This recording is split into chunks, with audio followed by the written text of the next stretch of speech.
The question needs to be asked. Can the Jets ever succeed with the Johnson family owning the team?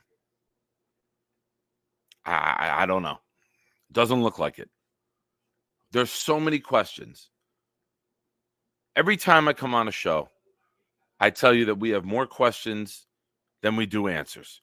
And what do we get today? More questions. I'm tired of asking questions. I want answers. I want the right people doing the job. That's what she said. I want a team that we can believe in. I want an ownership group that stays the fuck out of the football operations. Yeah. I forgot to fucking mute. Yeah. I'm that fired up. Forgot to mute YouTube. I'm sure you guys won't let me forget that later. I'm sick of this. I'm sick of Woody Johnson. I'm sick of Christopher Johnson. I'm sick of the Johnsons. I'm sick of A. Johnson. I'm sick of everything Johnson related. I will not buy their products. I'm done. I'm sick of them. Bonesy's going to be my guest. He'll be here shortly. He's heartbroken about what happened with Woody firing Joe Douglas today. We'll get his take. We'll go over the report from The Athletic that just dropped. I just read it. There's a lot of interesting things in there. And I'll give you my takes on that. Buckle up. Sit tight. It's the Jets. What the fuck? Good evening. Welcome to Thursday Night Throwdown. I'm your host, Nick. When the blitz comes, there's no one to block him. It's 10 o'clock, get ready for the showdown. 9 toes down, Nick, ready for the throwdown. We proud Jets fans, we don't play with them pronouns. Best roster in the league, we playing with the pros now. They tell us slow down, call us delusional, call us losers as usual. But this season will be beautiful. Shotgun with you know who, but run it instead. Lad Hall hit the hole hard. That's what she said. Ground and pound like it's 2010. The chat, we got many friends. Johnny wearing hats for super chat and watch him breathe again. Nick put the link so Bobby can call and speak again. Bonesy get the blunt, I got the weed and pens. We speaking green again. Jets news like it's CNN. A-Rod and Charles Gorman, it's like we seeing twins. Feeding tins, pounding on these bleeding fins. Week 14 and 18 when they needing wins. They ain't seeing them. We run the ball and play defense. This is AFC hell where the teams repent. Ladies and gents, welcome to MetLife. This is Jet Life. We bleed green, this our best life. We just nice. Let's say what's up to everyone. Dark Soldier's here. There's been a lot of you out there asking about who he be. Well, he's about to let you know. He's Charles. If you're happy and you know it, clap your hands. If you're happy and you know it, clap your hands. If you're happy and you know it, and you really want to show it. If you're happy and you know it, clap your hands. God forgive me. America, please forgive me. Before we get started, like we do every Jet disaster of a football game, please rise, remove your hats, and join us with the singing of our national anthem. Ready? Oh, everybody mute yourselves. Mute yourselves. Light of dawn's early light. What so proud that we hail. We're so gallantly streaming, and the rocket's red glare, the bombs bursting in air, gave proof through the night that our flag was still there. Oh, say does that star-spangled banner yet wave for the land and of the free and the home of the brave. Yeah. Hell yeah. It's moving. Much like the Douglas family out of New Jersey. It's moving. Hello to everybody. I'm going to do one blanketed hello. Hi, everyone. Thank you for joining the program. I am your host, Nick. My co-host tonight, my guest, my friend, reached out to me about 2 weeks ago. And he said, we win the Arizona and the Colt game. I'm going to come on a show with you.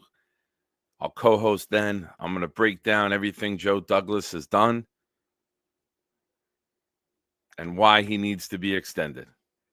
Well, he's here for a different reason today because, as always, the Jets found a way to jet. And Johnson gave us all the high hard one. Ladies and gentlemen, my very good friend, Alden Shoes representative for the proud New York Jet fan, the Jake Asman channel, Mr. Bonesy. Good evening. You don't forget to take your weed pen with you, but you do forget to unmute yourself.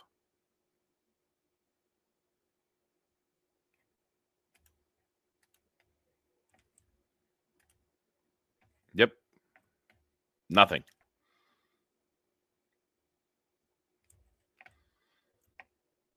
That would be what happens to Joe Douglas's biggest supporter on the day Joe Douglas gets terminated.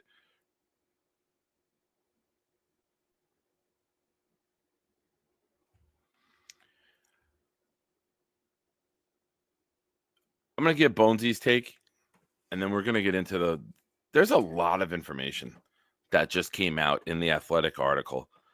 I'm not a big fan of the Athletic, but we're going to go over it because I think there's a lot of interesting nuggets. Hey, bud. Nothing.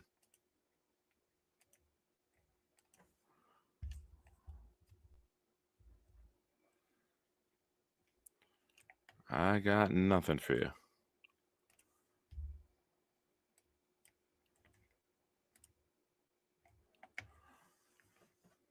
Fun part of doing a live show. While we're waiting for Bonesy to get that figured out, let's start saying hello to some of you people. Tom Ace was the first one here. If you are here, thank you. Make sure to hit the like button. It's free. Helps the channel grow. Shows everyone out there in the YouTube verse about how much you enjoy what you're seeing here. Stack is here as always. Robert C is here. No idea what that comment means. Oh.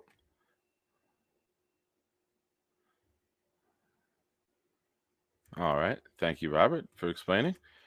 Mr. Dave Brigga is here. Addison is here. Adirondack Fly Guy is here.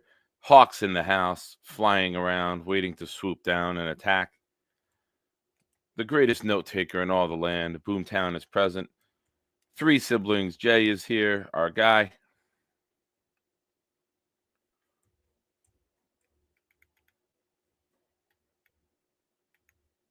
Mr. Matthias Simon, long-time Jet fan. Did you know that the Jets have an option to pick up the $35 million next year so the Jets are clean and clear with Aaron Rodgers? I know that if they cut him, it's $49 million hit next year, and it's done. It's a 1-year hit. Dre Day is here. The great aforementioned Jake Asman is here. Gator is here. Perfect that those two chime in back to back. Welcome, gentlemen. Knobcraft is here. The first Shiner. First member of the channel, Knobcraft. Sarah's here, driving, but says hello. Hello, mate. Nice to see you. Blitz BK, also driving. But good evening. Ooh, people are going to start talking about Blitz and Sarah. Are they driving together? No, of course not.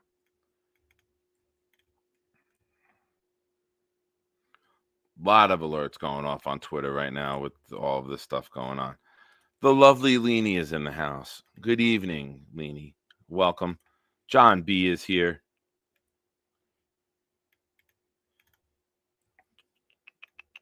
Pat Rich, welcome, sir. Hello to you. Hank G is here. Get to meet Hank for the Seattle game. Hank and Addison coming out for the Seattle game. Should be a splendid evening until the game starts, and then we'll have a splendid evening after the game. Who knows at this point? It's going to be fun hanging out with everybody. That's all I could tell you. It's going to be fun hanging out with everyone. Jay Quest is in the house. The great Charles Gorman is here, ladies and gentlemen.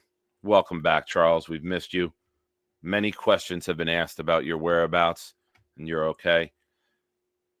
Johnny's here. Hello, darkness, my old friend. I've come to torment the Jets again. Smashing your false hope down to the ground. Every time I hear the sound of a Jets chant with fans with a false hope, will they win? Nope. That's the sound of sadness. Hey, I heard sound. You hear me? Yeah. Let's go. Finally, something went right today. Yeah, I had to restart the whole thing, the whole caboodle. I don't know what's better, having that light on the back or not. It's your call. Well, Knob comes in before I get to you. I'm sorry. Member for 8 months. I love when his monthly membership super chat comes up because, like I said, he's the first shiner. So he sets the new standard. Every time he hits a new landmark or milestone, the channel hits one. What a great day. It only took 5.5 years of this guy failing to produce to finally move on. Woody making the Jets great again. Welcome to everyone else in the chat. I appreciate you being here. My guest is Mr. Bonesy. Let me get your take. You had to know what was coming. I know you might not agree with it, but I did. As the most famous Joe Douglas supporter, what's your thoughts, pal? I can't believe some of the stuff that's coming out from the Athletic. I mean, some of that stuff that I read is just comical. Woody, we'll get into it, but I mean, I knew it was coming when I watched Joe Douglas in that interview. It was clear as day that he was checked out, and now that it's hit home, I'm upset, man. I'm upset because I don't think people realize everyone's just normally me. You hope it's going to get better. You that's what you're hoping is going to happen. But I'm just like that abusive puppy that's been through a bunch of families and it's just been abused, and you finally find that like average to happy family, and it's like, why would I want to leave this family?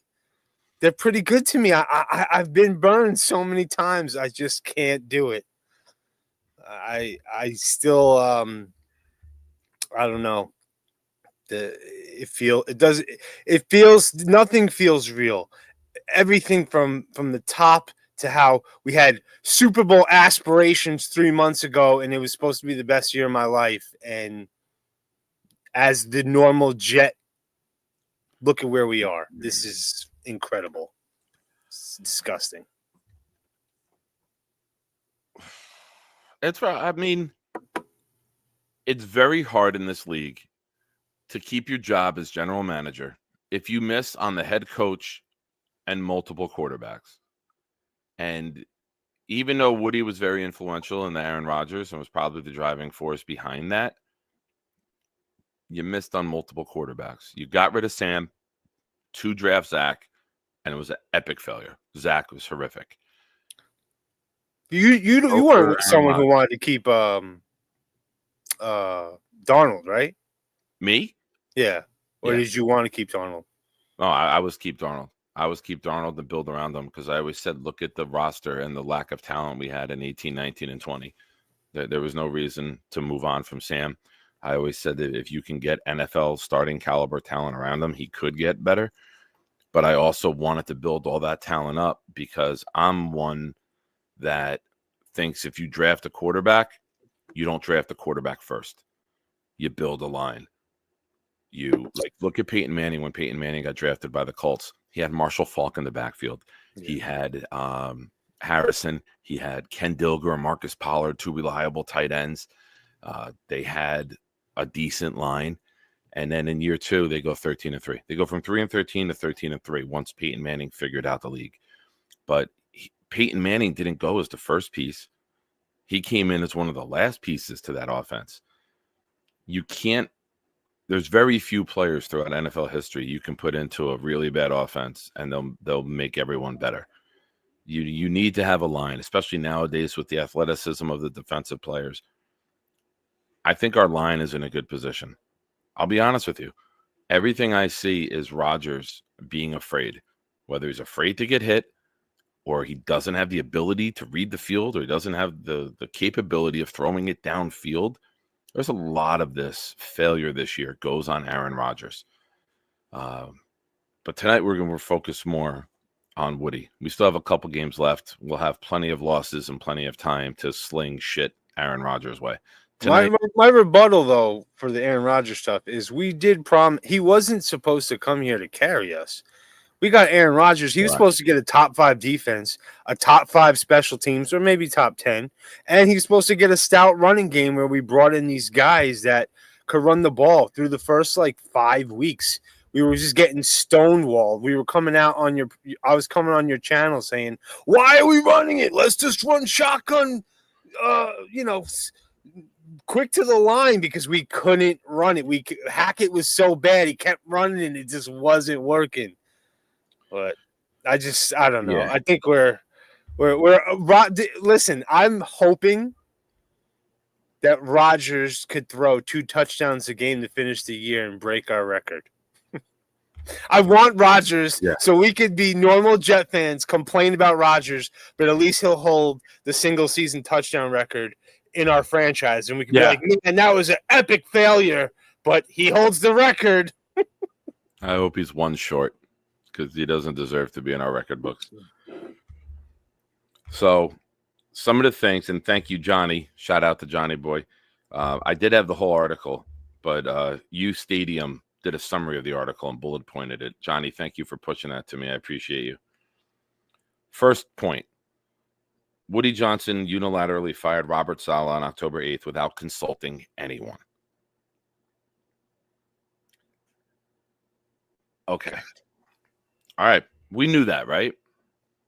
Some of this goes back. I'm going to try to do this in order. When Chad Alexander, Douglas's top advisor, left for the Chargers, Johnson blocked Douglas from replacing him, further diminishing his authority. He then fired Rex Hogan. Woody Johnson's micromanagement of Joe Douglas escalated after forcing Douglas to fire close friend Rex Hogan. Following the move, it's theorized Douglas told staffers, Woody should just fire me now. Johnson nixed a Douglas trade, offering Alan Lazard and a day 2 pick for Jerry Jeudy.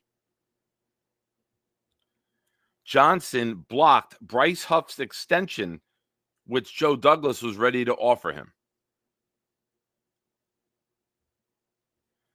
Hassan Reddick held out after Johnson refused to negotiate a contract extension. Johnson pushed for the Davante Adams trade. Johnson, not a coach, benched Tony Adams against the wishes of the coaching staff. There was a point of the game after the Colts had that big play at the end, the one that everyone's picking on Sauce for. Tony Adams ran out to the field during a timeout to try to hype the defense up, getting benched by the owner and still showing leadership and trying to hype the team up and talk to them. Shout out to Tony Adams for that. I forgot to mention that the other day. Now we know why I thought he may have been injured. Also, Rodgers likely won't return, with Johnson preferring to move on. God, have we hit rock bottom? Does it get worse than this? It must, because we say it every week. It does. You want to know how it gets worse than this? Tell me. No respectable general manager, proven or prospect, and no proven or highly touted head coach is going to want to come and work under Woody Johnson. Forget Askew, forget Vrabel, forget Ben Johnson, forget any guy that was at the head of a list. No one with any respectability is going to want to come here. You're going to get some disgusting Adam Gase type retread who's been a failure because no one else will take the fucking job. Nobody is going to want to come here and work under this owner. No one is going to want to be a general manager under these conditions. Nobody. Except Who? Rex Ryan. Because he's dumb enough to. That's it. Who else is taking this job besides Rex? I mean, maybe Flores wants to stick it to Miami. So he'd be like, fuck it, I'm from Brooklyn. I want to come hard at him. But you're right. And I personally... Definitely a no diddy there, pal. Definitely a no diddy there. I don't want to get another defensive young guy. Either has to be a proven guy that I'd be comfortable with, or it has to be, if we're going the young route, it has to be offensive because but you're right. Who is going to want, especially that's why it's like people are going to say, how do you believe everything you read? Like, did you believe them the last time they dropped stuff? So that's what's going to be like, what's true and what's not. But it's scary because it all feels true. And that's just disgusting. Where there's smoke, there's fire. And could be a lot of conversations that took place and just said, hey, do me a favor, keep this until I'm gone. Could be Joe venting. Could be Joe giving out the stories. I'm not so much worried about that than I am. We have an owner who doesn't stop meddling in the football operations, but somehow your buddy Jaime is still employed. How can you be the head of football operations with a team that hasn't made the playoffs for 15 years? Breaking news, your football operation is dog shit. Your football operation is the worst in football. How are you not fired? Because Jaime somehow figures out how to get all of us invested and still paying to come do this. We're still relevant in terms of money. And that's all they're fucking worried about is money. Yeah. And you know what, Boom? I am, because it all makes sense. It's all logical. He wasn't allowed to replace Chad Alexander. There was rumors that came out earlier in the offseason that they did want to re-sign Huff and it got shot down. But we got Reddick, so everyone forgot about that.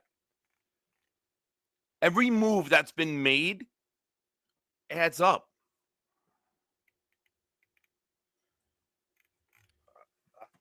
Who is going to want to come here? I'm telling you all now, lower your expectations. This is going to be a very, very disappointing general manager and head coach hire. I don't care how much money they offer.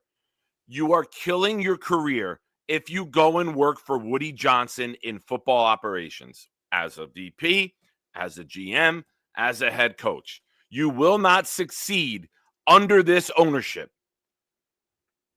Mike Vrabel's respected. You don't think he's going to have other offers with better owners, with better character? Ben Askew is highly regarded throughout the league. You think he's going to put his name under Woody Johnson's regime? Get the fuck out of here. Ben Johnson is the hottest prospect in the NFL right now. Everyone wants him. He's going to choose to work under Woody Johnson with all these stories coming out? There's no pecking order within the Jets. You're Woody Johnson. You don't have a fucking football background, bro. You write checks and allow other people to do their jobs. You are not a football guy. And you're scaring away good football people. It's pathetic. It's absolutely pathetic how he operates this team because he reads Twitter. Did you see what he said? 77 fucking people are employed by the New York Jets. Shout out to Buffalo Jet fan for putting this together a couple weeks ago. Ticket sales and social media department, there are 77 employees. Player development, as many people that are on this screen right now, 2. That tells you everything you need to know about Jerry Jones Jr. Doesn't care if they win. It's about money. Well, Jets fans, I have one thing to tell you. Stop giving it to him. That's how you let this motherfucker know we're done with you. Hashtag sell the team and at Woody Johnson with every tweet you make like I'm doing. Sell the team, you fucking piece of shit. He had a meeting after the Denver game with, well, it said in the article that he had a meeting after the Denver game. Yes. And he had a couple coaches and, Joe Douglas, and asking everybody how they could, what they did to lose this game. And they asked Saleh to bench Aaron Rodgers 4 games in. They asked Woody, after 4 games, wanted to bench Aaron Rodgers. So it says in this they article. Talked him out of it. How did Woody react? He fired the head coach the next week after the Minnesota loss. That's why Robert Saleh got fired. All right, now we know. Let's rewind. It's another dickhead move to do. It's a rational, it's a logical ownership. You're not a football guy. Stay out of football, dude. You fired your head coach without consulting anyone. You shot down your general manager from replacing Chad Alexander. You made him fire Rex Hogan. Why did you go into this season, labeled a must-win season, an all-in season, with either one of those guys with their jobs? It doesn't make sense. If you were gonna stop people from hiring people, if you were gonna have a short string with your head coach, why the fuck do it in the first place? You should have done this in January and said, you know what? I want better leadership. I want a new regime in here. We got 2 years of Aaron Rodgers at quarterback. Let's bring in a new head coach. Let's bring in a new general manager. Let's lay the groundwork for the future on top of trying to win now. I would have accepted that. I would have. I may have not liked it, but I would have accepted it if our owner got up in front of the press and said, you know what? This is the record with the general manager. This is the record with the head coach. We want a higher standard here. We're going to bring in people who can lead us through the now and lead us into the future. And if he would have went up there with a set of balls and said that, I think every Jet fan would have been like, you know what? I respect that. And that's the thing this organization doesn't have, Bonesy. Respect. We're a fucking laughingstock because the owner's too busy with the glass up to the social media door. What are they saying about me now? What are they saying about me now? Hey, social media team, have some fucking balls and tell them about my tweets. Why don't you let them know about that? Shout out to Jake for a super chat. And Mr. Bonesy, we trust. Bones for GM. Jake, thank you for the super chat. And thank you for all your content today. Love you. Thank you. Love you, Jakey. I'm with you, man. I hope this is rock bottom because I can't really feel much worse with all this shit coming out now. It just shows you how bad everything was behind the scenes. That, as a fan, we're all thinking and feeling it a little bit, but you want to believe that it's not as bad as it was. And this is crazy. I can't believe that we still have 6 more games to play. Like, at least the players on defense have, as bad as Rodgers has been, we still lost 3 games because of the kicker and 2 games with the defense against probably 2 of the worst, offenses at the time. With Richardson's QBR was like around 40 when he shredded us on those 2 drives, and against New England, going against the backup quarterback there. Like, those are 5 games where we literally should win, and it's I can't believe here's how it gets worse. Are you ready? I'm not. You lose the locker room. You lose the players. The stars don't want to be here long term. Right?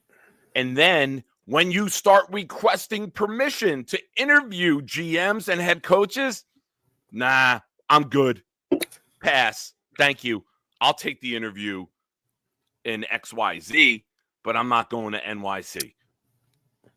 You know what? As bad as I agree, that's probably going to happen with the big dogs like Vrabel. Like Vrabel ain't coming here. He wasn't coming here before this, in my opinion. Yeah. He's not attaching his name to this shit show. He's too well respected. He came up through New England. He knows what the Johnsons are. He knows how they meddle. There's no way that a head coach respected like that is putting his career as a head coach, because normally you get 2 chances, right? Not many guys get a 3rd chance as a head coach. He's not putting his head coaching career in the hands of the Johnsons. He's not. I've been saying that for 2 weeks. I'm with you. But I kind of when we got Joe Douglas, I thought that was a guy who I didn't think was gonna come off the tree of when he was with Baltimore, and I didn't think we were gonna be able to get him or a guy like Saleh, because at the time we could always go through it. Those coaches that we were looking at when we hired Saleh was the big guy. That was the big fish. It was Urban Meyer. I don't even know the Houston coach at that point, but he lasted even that year. Arthur Smith. I know Sirianni in Philly. That was a hit basically, but it's just I don't know, man. How can we trust the owner anyway, who fires his coach mid-season without confronting anyone, says, this is the best roster that I've had in 20 years. Thinking is overrated. And then he fires that guy a few games later. It's like, it's been a mess. It's been ridiculous. Boomtown, it's time. I hope you have your pen and paper. Here's somebody that we could end up with. Like, this is where I see it being so bad. Arizona Cardinals offensive coordinator, Drew Petzing. Like, somebody like that like nobody is thinking about, nobody wants, but we're going to have to settle on. That's somebody that I think it's going to be that fucking ugly, that it's going to be like we're Adam Gase. It's going to be Drew Petzing, the offensive coordinator for the Cardinals. Oh, well, he did really good in the game against us. Oh, what's that? The head coach is the one who designs the offense? Oh, Drew Petzing. We're so excited to have Drew Petzing in the building. He'll hire Rex before he hires Drew Petzing. Rex wants to come back. Now, with this article coming out, I don't know who else is going to be like. I mean, I guess it still is New York and money talks, because as bad as the hire was and the failure would happen with Gase, I mean, we still got, I don't know. I can't even go there. I'm just so disgusted with this year. My wife said to me today in the car, she said, I don't want to talk to you about the Jets anymore. Stop talking to me. Because I'm just like in the car with my earpiece in, just listening to everyone just shred Joe Douglas like he's the worst GM ever. And I'm just talking to her like she could fucking care. Give 2 shits. I still remember me saying this. I am going to be the Allen/Gary. There's no more Mr. Positive Bonesy going. You guys are going to get the old Bonesy. That was when we had Izzik and McCagnon, and I didn't believe, because Joe Douglas got me to believe in terms of how he has handled the roster and the talent he's brought in. There's 7 to 9 7 to 9 players that we drafted on this team that are either top 10 or fringe top 10 at their position. That's incredible. We drafted. Forget Thomas Morstead, who's like a punter and he's top of his position, or players like that. I'm just talking about that we drafted. Correct. But he's a bad GM. It took you 2 left tackles, and we don't even know. Olu looks good, but we don't know what Olu's going to be. So you took 2 left tackles. You took the worst of the 4 tackles. You took a guy, a tackle at 11 in Becton, who's not even playing that position anymore because how bad he was at it. You missed on the quarterback. You decided to move on from a quarterback to take that quarterback. Massive fail. But Darnold was not winning you a chip, though, Nick. I'm not saying Darnold was. Like, I hate when people bring that up, that Darnold was like, oh, it's like, yo, man, Darnold is never winning a Super Bowl. Neither is Geno Smith. Agreed. So Agreed. But you could have sold that pick like I think the Dolphins sold the Lance pick and got multiple picks to build around Darnold and bring better players in-house. And then if Darnold doesn't work out, you're in a better position to go get another quarterback. That was a big. But you made that decision day one. We're going to get rid of him. I'm taking my guy. How's your guy, dude? How's your guy, Joe? Your guy's not even rosterable in the NFL. And the only reason he is because Sean Payton had a hard-on for Hackett to try to show that he can make something out of him. And he can't because there's nothing to be made out of a pile of shit. It's just a good teams build through the draft. Right? You miss on left tackle. You miss on the head coach. You got to lose your job. I just thought it'd wait to the end of the season, and I thought you were going to see Sunday night after the Dolphin game reports coming out. The New York Jets and Joe Douglas have mutually agreed to part ways. See, when I look at like if we have time, I will go to the draft, like the NFL. Like you literally go look like the Becton year, right? When we missed on Becton over Wirfs, that was the big miss. Yep. If you go to that draft, there ain't 4 guys besides a couple of wide receivers that you would have wanted over Becton. There was nobody. We didn't miss on that many guys. You can go back and look at every draft and be like, oh, man, we should have took this X over Y. But sometimes when you actually go and look, it's like we were looking for an offensive tackle and we missed on the best guy. The choice that year. CeeDee Lamb was the choice over Becton. Yeah, Justin Jefferson, right? Justin Jefferson was that. I think Brandon Ayuk was that draft. So it was definitely a couple wide receivers that were, but the other players besides the wide receivers were stinky. Like there was not many good players, and that's just that draft. If you go through every draft and look at like the big, I just feel that when we have had under Joe Douglas, when he drafts somebody, for the most part, you have faith that he's going to develop or have a chance to be a good player. And we've never had that for 15 years. I'm going to give you some pushback on that, okay? Okay. His first draft, Ashton Davis is the only one left out of 3, 6. But that was for Gase, though. That, in fairness, that was for a different, Denzel Mims is not in the league. Zuniga, James Morgan, Cam Clark got hurt, Braden Mann, Bryce Hall, and Becton. They're all gone. Ashton Davis is the only one out of that class.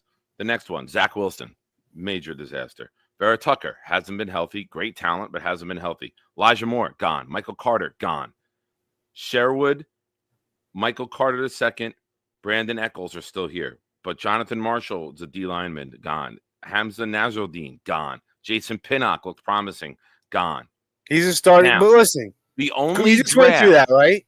The only draft that he fucking hit was when he had 4 picks in the top 35. It's not like he was finding starters deep. He got Sauce, he got Garrett, he got Jermaine, he got Bryce. Then he follows it up with Jeremy Ruckert, who can't pass Tyler Conklin on the depth chart. Max Mitchell, Michael Clemens. We hate Michael Clemens. Like, why couldn't if Woody Johnson wants to win the fan base over, go bench Michael Clemens. But look at the players you named on the year before. Brandon Eccles is a solid day 3 guy. Jason Pinnock is a starter on the Giants who contributes as a good player. Michael Carter is a top 5 nickel in the league, and Jeremy Sherwood is going to be our future linebacker. And that's just all on day 3.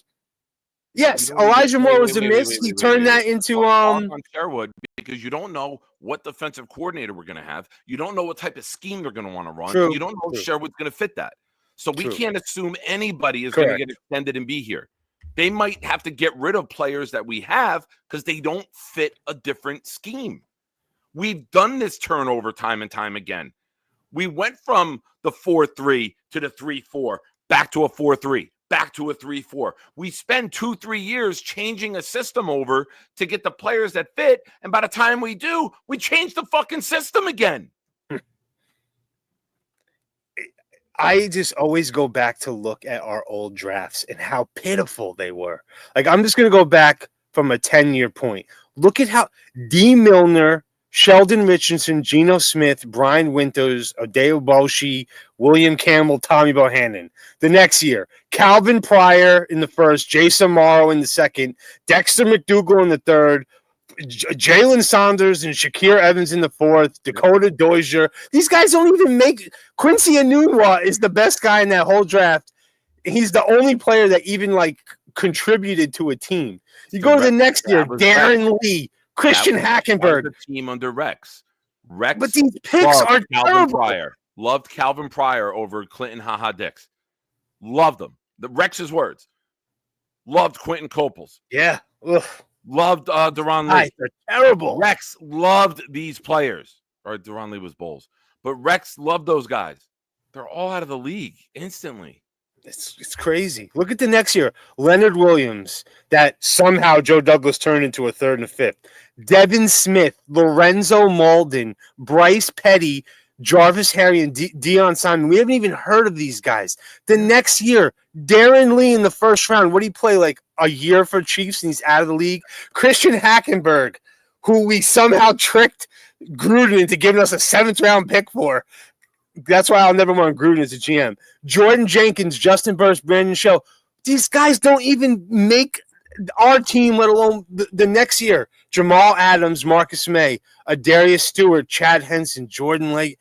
These drafts are pitiful. They are. They are pitiful. There's not even a player that you can say, man, they're pitiful. So when you go from that to just trading up for AVT, he's not healthy, but he's still a great talent. You fuck up on Elijah Moore because he's a knucklehead. You turn that 3rd-round pick into a 2nd pick to get Tittman, who's going to be the future of our line. Darnold got us a 2, 4, and 6 that we turned into Breece Hall, who's a top 5 NFL running back. We traded up for Jermaine Johnson, who's probably going to be a big, significant piece of our future. It's just there's a lot of good out of Douglas, and when people just shit on him, it's just like, yo, guys, who are you comparing us to? Show me these other teams. Go to not you, but go to the draft page on these days that we pick these guys and show me the other guys around him that you're like, man, I would have rather had this guy than AVT for sure. I would have definitely rather had this guy over Breece Hall. Like it's just sometimes I don't know who we're comparing ourselves to besides ourselves. That's what I do, because we can't compare ourselves just to the Steelers, the Ravens, the Eagles, the Chiefs, and the Patriots. We got to compare ourselves to the other teams. Go to the drafts and find me. Like, you want to be, 25% of the league as, 20 – you are, 25% hitting, right? Like, so if you could go into a draft and find 8 guys that you'd prefer over the guy we drafted, then we really fucked up, But I don't know. The context to me, the record is terrible. Joe Douglas missed on Zach Wilson. He missed on the coach. He missed on Becton over Wirfs. He missed on getting us the backup quarterback. He missed on the kicker this year. I understand all of that.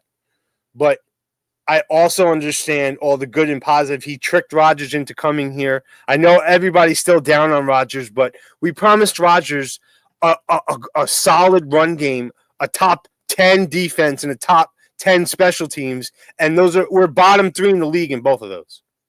Rodgers wasn't here to carry us. So I'm still not upset with Rodgers. I don't know. The only thing I do blame Rodgers for is that he forced us to let Hackett do stuff. And it's just like as soon as Hackett left and Todd came in, it got a little better right away, and it shows how bad, Hackett was. But Can I ask you something? yes, And you know I love you. sorry. It's okay. If you lose 2 out of 3 games, that's considered like a slump, right? Like that's bad, right? Multiply that by 30. That's his record as general manager. I know. You never got a Always veteran in record. here. I know. You had Josh McCown here behind Sam. You never got a proven veteran in here to mentor and help Zach grow. He died. He died. We tried, but he died. Oh no. That was the coach. I'm talking about as a quarterback. Oh yeah. You didn't have anybody credible in that room to ever try to help and develop Zach. When you did bring in Aaron, unfortunately, Rodgers got hurt, and Zach was forced to play when he wasn't expected to play at all that year. And he tricked us in the Chiefs game. There are good things. That's why he was here 6 years. There are good things, and I've believed in him just like you do, but I can't anymore, and it's done. And I know. if you hit on the head coach, you're probably still employed. If you hit on the quarterback, you're definitely still employed. I agree with everything you say, and I am. It's all Joe. As the article says, it's a lot of Woody. That's what she said. There's a lot. I just hate of Woody people who Johnson shit. I hate the people who don't give him any credit. That's what gets me going. When you just come in and you just shit on him completely, like Gary. Gary comes on and says he wanted JD gone before he got here. It's like, yo, I am praying, God strike me dead. I am praying that the next guy that comes in is 10 times better than Joe Douglas. I hope he comes in and he's better than Joe Douglas on draft day. He makes 3 trades a draft. He always seems in control. I hope the new GM is better than Joe Douglas. I just have zero faith in Woody. Zero. I think we got lucky that Joe Douglas was with us. I have zero faith. So everyone's like, oh, yeah, let's fire Joe Douglas. And the next guy comes in, we have all these great ideas. But I have no faith it's going to work. I have no faith. 100% agreed. Shout out to everyone watching. We got 60 of you in here right now. If you haven't already, please like the stream. It's easy. It helps the channel. Super chats, cut the line. Get your comment, question, critique on air immediately. I know there's a lot of you in here. There's a lot of comments going on. I know we're in a little bit of a heated discussion here, Bonesy and myself, and I thank you for sitting through it. Hennessy Heisman comes in with his 1 month super chat. Bonesy, it all led to no wins. Love you, bro, but give it up. I wanted it to work too. Rest in peace, JD. He died? I don't know. He died, Hennessy. That's a breaking news. Give me Flores. He hates the Dolphins as much as me. Facts. Hennessy, I'm with that. I'm just defending my man. I'm the only guy who die on the rock, and I'm just doing it to, so it's out there so that if the next GM is even half the man as Joe Douglas is, I'll be happy. That's again, the reason why I feel this strong is because I don't have faith in Woody Johnson or Christopher Johnson to get it right, and I feel that we got lucky getting it 35% right with Joe Douglas, and not that we could have kept him, but correct. It just shows you how dysfunctional and why I have no faith in Woody Johnson with everything that's coming out, and it just shows you that, how the hell if Joe Douglas could put a roster together like he does and not succeed with Woody, interfering and stuff. How's the next guy gonna? Because Bonesy, if you're a general manager in basketball and you get the greatest shooter and the best post player and the fastest swingman, but you don't have a point guard that could dribble the ball up court to get the offense going, you're not going to be employed. You can't leave out the most important part of your job. And this is a quarterback-driven league. If you don't have the quarterback, everyone gets fired. It's the way it is. Because if you can't get the guy under center, other teams do it. We've had some bad luck. years that we've needed a quarterback, hasn't been the quarterback best drafts. You had the chance to get Josh Allen or Lamar Jackson, but Mike McCagnon wanted Sam Darnold. Chris Sims told me when I met him that summer of 2018, he said, I'm going to tell you something. Every single person in that building wanted Josh Allen. Mike McCagnon had the final call. He chose Sam Darnold. So it's about having the right people make the choices. Mike McCagnon is not employed by the NFL right now because he was awful at his job. Joe Douglas wasn't awful. Joe Douglas missed on the most important aspect, the coach and the quarterback. That's why he's not here. And I just think we would have all missed. Everyone would have fucking missed. There was no coach to hire during the Saleh thing. And what quarterback did you want instead of Zach? Everybody wanted Zach. So it's like sometimes when it's like the consensus pick, and it's a miss. I was a Fields guy. It was before I was doing YouTube. Fields is not. Fields would have failed miserably. Fields was my guy. I'm just saying. I'm not saying that's much better, which is fine. But Fields was the guy I wanted. But he would have failed miserably here. Of course. Bethpage Christus that we drafted. Of course, he's going to fail miserably. Yeah. Nobody succeeds here. Bethpage Christus said, he loves Joe G too, but how could you trust him to hire a new coach? How could you trust Woody to hire a new GM or coach? That's what I'm afraid of. I don't want Woody doing anything, and now he has to replace Joe Douglas and get a new coach. Yeah. I'm scared, man, and I'm not gonna be positive or anything until I see it with my eyes, and it's not gonna be for about a year. So that's fair. And you know what? You've been such a big fan of Joe Douglas. You deserve to mourn, and you deserve to be bitter about it, and you have every right to do it. But I think that the bigger horror with this team is Woody Johnson. Yeah, I'm with you. I know you guys in the chat have been very active, and I thank you for it. I wanted to thank you and reward you guys, so I gifted a membership. It went to Raul Havana. We are 21 away from a new emoji, and we might just have to I might have to ask Gator to cook something up with like you and Joe Douglas.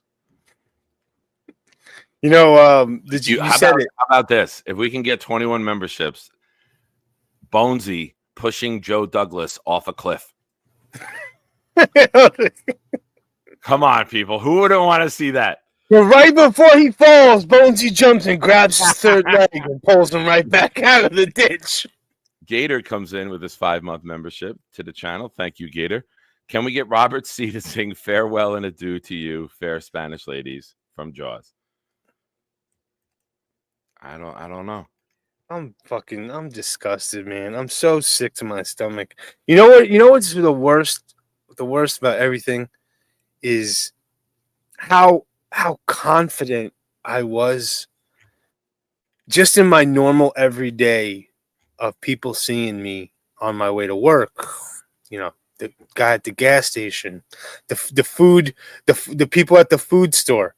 There's at least 3 maniacs that work at BJ's that literally look for me because they know that I come on Wednesday mornings and they know that I'm decked out in my death stuff. No, Diddy, that's what she said. Did you just say there's 3 people that work at BJ's and they know I come on Wednesday mornings? You don't expect me to work magic with that? All right, good. You know what? If we get 21 memberships, I need 3 BJ's employees servicing Bonesy, not that servicing. There we go. BJ's is like Sam's Club, motherfucker. I know what BJ's is. I was young once. Charles Gorman, the second shiner of all time, comes in with his 7th-month super chat. Thank you, Charles. I appreciate you. Hey, guys, I know the saga of misery, desperation, and suckage continues once again. However, we must have faith, even though it is not easy to have now. Is that like a Batman quote? like Commissioner Gordon, like speech. Like I feel that I've heard that before, but I love the mentality, Charles. I appreciate you being a member of the channel. I love you, buddy. Patty Grimes, our resident Detroit Lion fan, comes in. Get Ray Agnew and Aaron Glenn, then be done with it. Why would I want an offensive. If we're getting a new coach, it's gotta be fucking offense. I don't want a new. We can't develop quarterbacks. We need an offensive guy to come in here and spice it up. I can't go through another. If we're gonna get a defensive guy, it's got to be like a Rex or I really do like Flores, right? Yeah. I kind of really like him on the low, but I'm just a little nervous about how he handled the Tua situation, because he really like took it to like a personal level with Tua and destroyed his confidence. And if you see Mike McDaniel comes in, saves this kid's confidence, and now the Dolphins offense is top 3 easily. I don't care about the weapons. Tua gets the ball where it's got to go. And I mean, maybe I don't like Tua, like personally, like I don't think he's a clutch player, but just that he could get the best out of a guy like Tua, that's what I want. I want an offensive guy. I don't want a defensive first-time coach. But Flores is a G. I do like Flores. If you do that, now we're rolling the dice with a first-time head coach and a first-time offensive coordinator. I'd rather have more offensive minds in the building, right? Because you're going to have to take someone who's a quarterback's coach more than likely. You're not getting a parallel move to come to the Jets to be offense coordinator. You're going to have to get some guy who's like a passing game or a run game coordinator who's too young and dumb for the job, like we did with LaFleur. Or Dable. How you feel about Dable? I would love Dable. I think the scheme Dable runs, like I see a lot of Giants wide open, but I see a quarterback who can't get the ball there. I would personally like Dable as head coach or offensive coordinator. I would take him in a second. I just don't think he'll come here. Being in this market, seeing what's going on. He knows what's up. He knows. Shout out to Hawk for being a member for 5 months. He's only Joey 2 legs now. Oh, come on, Hawky Poo. That's a low blow. Did they just perform a bris? What did they do? Did I say that right? Was that the right reference? The King Lowski, member for 5 months. Bones, GMs come and go, but the Jets are forever, brother. Nick, calm your freaky down. I'm sorry, Lowski. Please don't yell at me. Maybe that would be cool. Maybe Nate's on to something. You know, Flores comes because he's performing well. He gets promoted to head coach, and then Dable gets fired. And when you get fired, you normally don't do what we did with Gase, which hired the guy who just got fired, like he's about to save your, you know. Maybe the ball will be like, all right, I'll go back to O coordinator. What about Joe Brady? I would love this. Flores head coach and Dable OC. I would love that. I don't think we're getting big names. I think it's going to be very underwhelming, and I think it's going to be guys desperate for a shot in the league and not guys who are highly touted and in demand. I hope I'm wrong. I hope I am. I hope you're wrong, too. Just don't look at the Johnsons making this a desirable place. And I don't. What about Joe Brady? What do you think of Joe Brady? Why leave? Why leave for here? You're in division. You see what a shit show we No, are. you're right. For your shot, man. Just your shot. But you're going to get a shot. You're going to get shots elsewhere. Yeah. Why choose here? Why choose here? Because his talent. You got to capitalize. His talent. There's talent. But who wants to work in an environment where you're undermined? Who wants to work in an environment where you're not given the tools to succeed? Who wants to work in an environment where you're told, no, you can't replace the guy that just left? Who wants to work in an environment where the owner's coming in after 4 weeks saying, hey, bench Aaron Rodgers? Who wants to work in an environment where he's saying you have to bench this safety? Who wants to work there? Good, positive environments with a family mentality, and we're all in this together. those are the organizations that do well. You know why Dallas doesn't do well? Because the owner thinks he's the most important star on the fucking team. You know why we're not doing well? Because our owner caters to social media requests and demands and thinks that he is Jerry Jones Jr. Coincidence that neither one of these teams can win, even though they have a lot of individual talent? No, they go hand in hand. Look at the Chiefs. Who the fuck's the Chiefs owner? Lamar Hunt's wife? You think she's going in there and telling Andy Reid what the fuck to do? Fuck. There's a reason that owners own, GMs manage, coaches coach, and players play. There's a pecking order to organizations. James Dolan fucked around and found out for years that when you meddle, you fail. I'm not a Knicks fan, but the Knicks look a little bit better now that all of a sudden he's not getting involved in the day-to-day operations. Facts. You gotta see. And I'm pissed off about that. I hope they fucking lose every game the rest of the year. Healthy, too. Everything just goes to shit. Sorry, I'm angry. Pat Rich, member for 4 months. We should take our anger out on Woody and not JD. We won't go anywhere as a team as long as he's the owner. I agree. I can't believe you're here. Carly, I appreciate this. The other day you left at 11:03. I was pissed. Not good. Not good. God, man. You can't run a football organization like a kid having a tantrum. I want peanut butter and jelly. You get peanut butter and jelly. No, I wanted grapes. You can't run like that. You can't be successful being irrational and emotional and illogical. It's all starts there, man. Every problem the Jets have goes back to the ownership. Every single one. You like Joe Douglas? You thought Joe Douglas was doing well?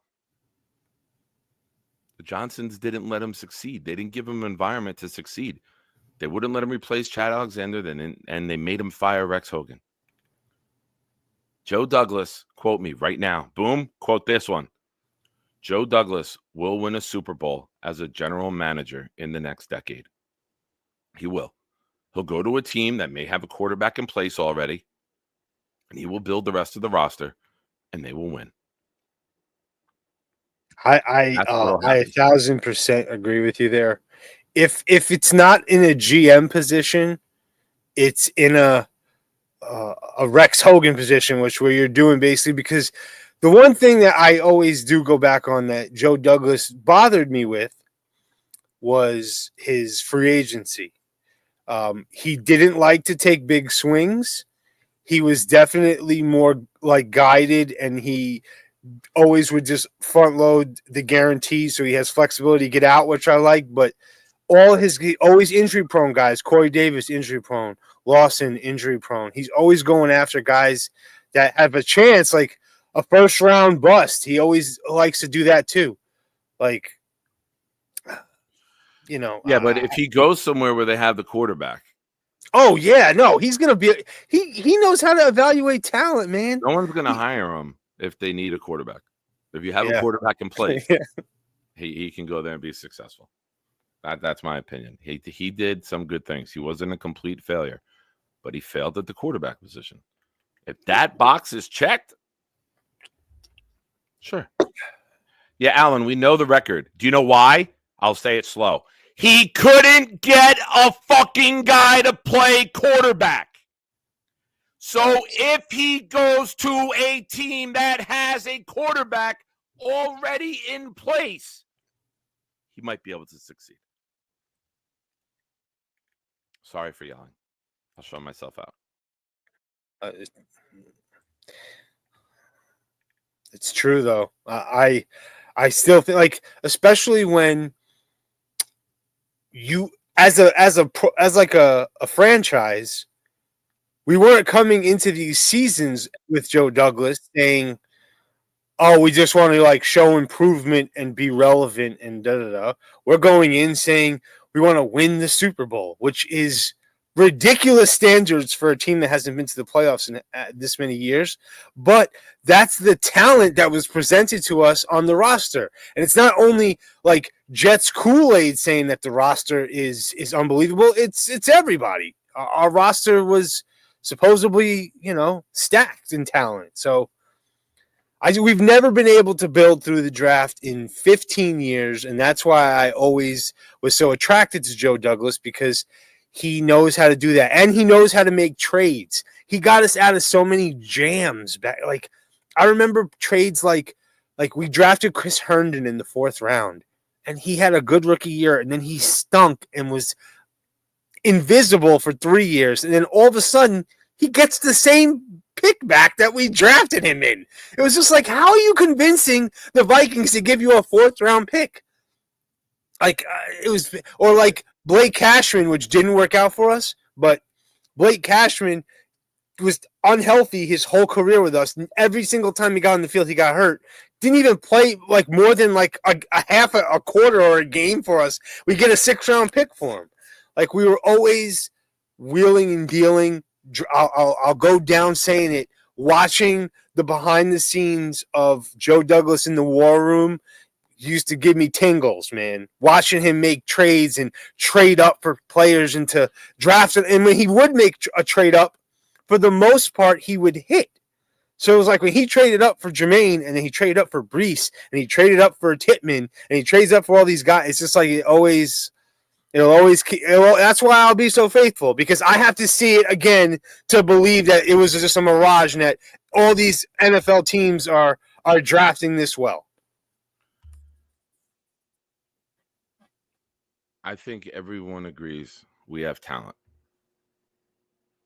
We don't have coaching to lead them. You fired Saleh, and you had a top 5 defense, and it's completely fallen off since then. Defense has fallen off. The offense, in my opinion, it's gotten worse. This year, you mean? Yeah. Than last year? We're still scoring 2 to 3 touchdowns a game besides the Denver and we demoted Hackett. I don't like and we added Devontae. You should have went to another level. It's still the same. Agreed. No, agreed. So, it's weird. It's very inconsistent. It's weird play calling. It's bad execution. Just call a play and go run it. And I don't. I think the whole team though was really affected. As like stupid as it sounds. I'm sorry. Oh, okay. And this is for Allen. You fail at the head coach and you fail at the quarterback, you're not going to win. So obviously the record is bad because those 2 positions failed. Allen just said when he missed training camp this season. He sounds like a member of the media. I forgot what I was even saying, but I think that the locker room was very, very affected and influenced when Saleh got fired. And I think that was like the tipping point of the trust just being completely broken in the whole franchise, in the whole regime. And that was really the end of it. The team, the defense just, completely spiraled once that happened. And when you listen to Sauce Gardner talk after Saleh got fired, that told the whole story. That was like basically how the entire locker room felt about the situation. And as us fans, of course, you want us to get a spark, but we all should have known then no team fires their coach and then goes on a fucking win streak and tears it up and goes into the playoffs. So I just why not, if you're going to fire it, another thing that Woody did, that's not a football move, why not promote somebody like White Cotton? Why promote the guy who's running the side of the ball? You already took away Saleh, which obviously, as we can see, helped devise, design, and implement the defensive scheme week after week. You already took him away from Ulbrich. Now you're giving Ulbrich the head coaching job. We have so many questions and so many moving parts. You should have bumped somebody else up, the tight end coach, White Cotton, the special teams guy, anyone, to let Ulbrich focus on the defense after losing somebody as influential and powerful with the defense as Saleh was. But Again, Woody makes awful decisions. Thinking is overrated. Yeah. And shout out to Jake for having Woody on the show tomorrow. Make sure to tune in. Yeah. Hawks is hitting his boy where it hurts. But this is just a complete shit show, man. I don't want to, defend Rodgers more than I should, but I still do feel that, like, this situation of coming in this year was supposed to be last year's situation of getting everyone on the same page and knowing how Rodgers likes to play. He hasn't been hurt this year. We told him we were giving him 20 points. There's no explosive throws. Like, defenses are just coming up and playing tight because they know he's not throwing. He hasn't thrown the ball more than 20 yards downfield the last 2 weeks. Yeah, the last 2 weeks. All coming up into the box. At least Zach Wilson would throw the fucking ball deep. They got picked. But do you remember the Patriots game, though, Nick, that we were at for your event? There was a play right in the first quarter of that game where Rodgers escaped the pocket. Yeah. And he was going out of bounds, and he fucking slung the ball 65 yards down the field off Mike Williams' hands in the back of the end zone. And it was like, what the fuck? Is Rodgers really back?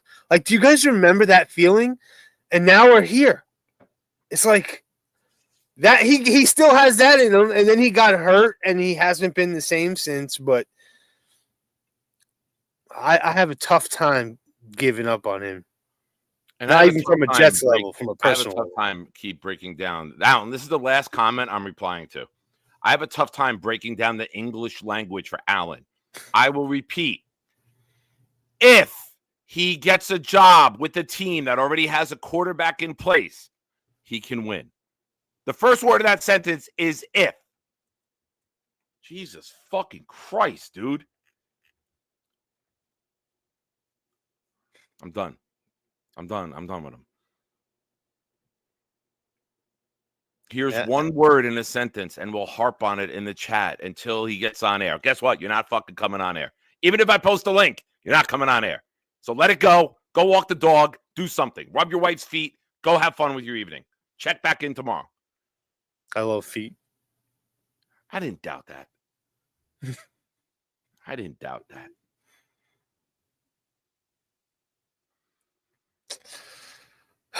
Boy, I still can't believe it's before Thanksgiving, and I really feel like this.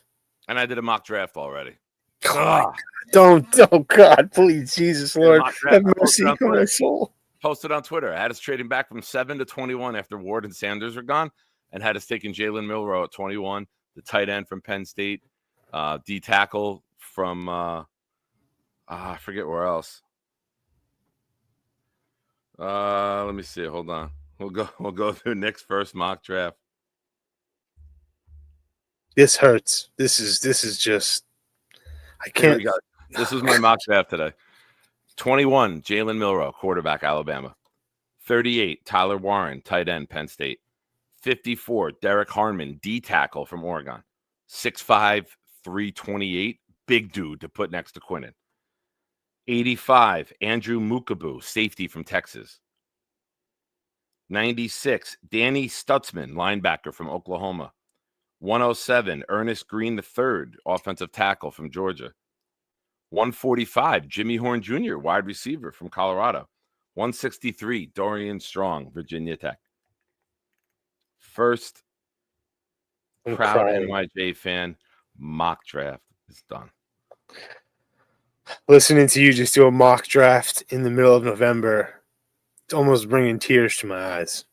That's how bad this season hurts, man. This has to be, in my lifetime being a Jet, with how much promise we had and how much hopes we had, to feeling like this quickly and watching the turmoil, and now with the articles that are coming out about Woody and just all the shit that, we're just going to be in the press. We're just going to be constantly talked about the media, and I'm just like not in the mood, man. I got to check out. God. Yeah. Well, let's Let's get this done here. This needs to be done. It's long overdue. I've never done this before to anyone. But Alan, if you think my fucking show is embarrassing, I got a great idea. Don't come here anymore. Alan said the show Goodbye. is embarrassing. Goodbye. Go type to yourself. Oh, Alan, come on, bro. You know what, though? That's how I'm going to do my best. Breaking news. The 11/11 wish works confirmed. He wished Alan to be gone. And he got I needed that.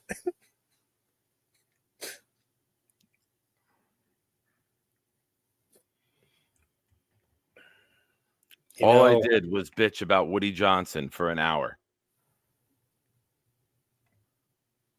I don't know what I guess what Alan's looking for is he wants us to just keep talking about what we're going to do moving forward instead of grieving, where that's my fault because Let's go on every fucking show that you call into and just do the same thing. Ben Johnson, Detroit Lions. We know. Come up with a new fucking take, dude.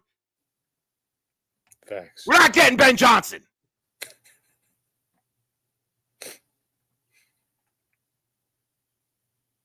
I'm trying not to laugh at Mad Nick. Laugh. He's gonna fucking kill you.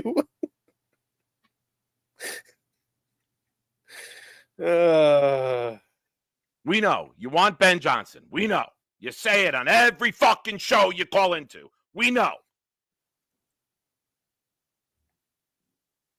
And this will cheer me up. Gifting a membership that went to who? The Sanchez Glizzy Gobbler. That's a fucking name that puts a smile on your face.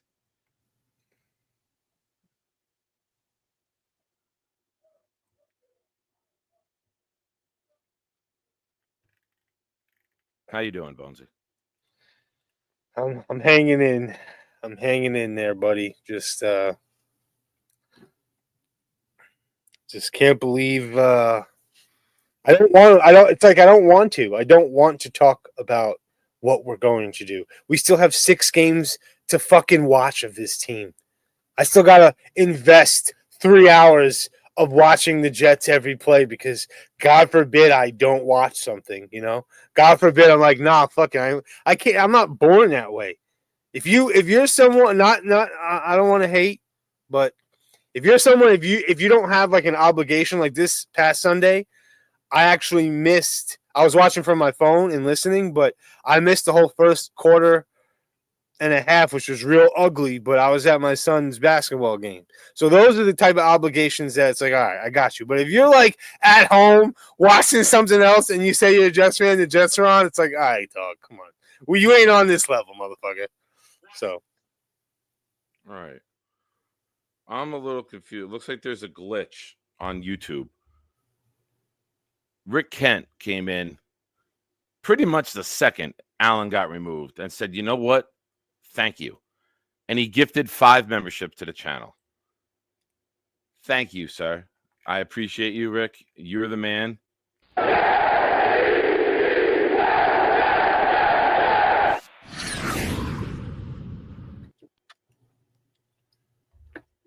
But I'm only seeing one name that it went to. I'm only seeing Jet 41. Is that just my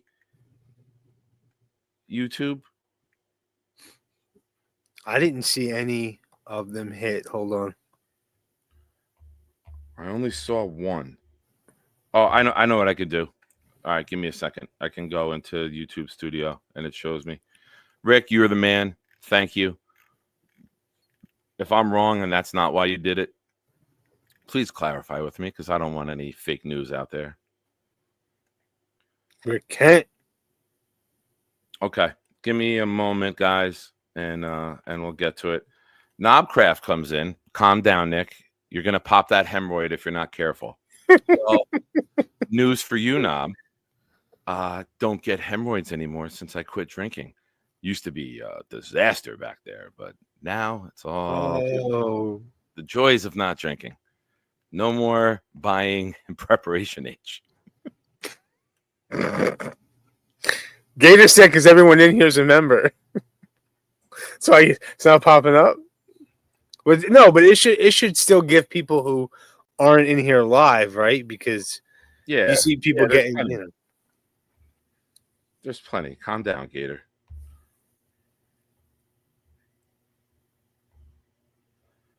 Yeah, there's definitely a glitch with YouTube because in YouTube Studio, I only have Jet 41 Raul and the Sanchez Glizzy Gobbler added, but it usually rectifies at some point. But Rick, you are the man. Remain being the man. And Love you, Rick. I am going to play a video. I do have to use the bathroom. If I'm not back, it's all yours. Okay. We got to cheer up. I want to hear this when I go pee. Good evening. Welcome to Thursday. Nope, hold on. Can't play that because if I'm not back, I don't want that name on the fucking air. Here, I'm going to give the national anthem and then you talk. Ready? Oh, say, can Everybody mute yourself. Mute yourself. Light of dawn's early light. What so proud that we hail? We're so gallantly streaming, and the rocket's red glare, the bombs bursting in air, gave proof through the night that our flag was still there. Oh, say does that star-spangled banner yet wave for the land and of the free and the home of the brave. Yeah. Hell yeah. That's the fucking perfect amount of time, man. Whew. I was moving through this fucking room. Snowball said the emotion you can feel. You can. You can. McKen said, learn the fucking words. Yeah, there's a couple that he botched. Nate coming in with his 7-month membership to the channel. Thank you, Nate. I'll never yell at you, Nate. I love you. 1, Flores. 2, not mentioning. 3, Rex. 4, Glenn. I may be the only one, but I want a QB room of A-Rod, Tyrod, and Jordan Travis at 25, unless new GM loves QB and he falls. I'm with that.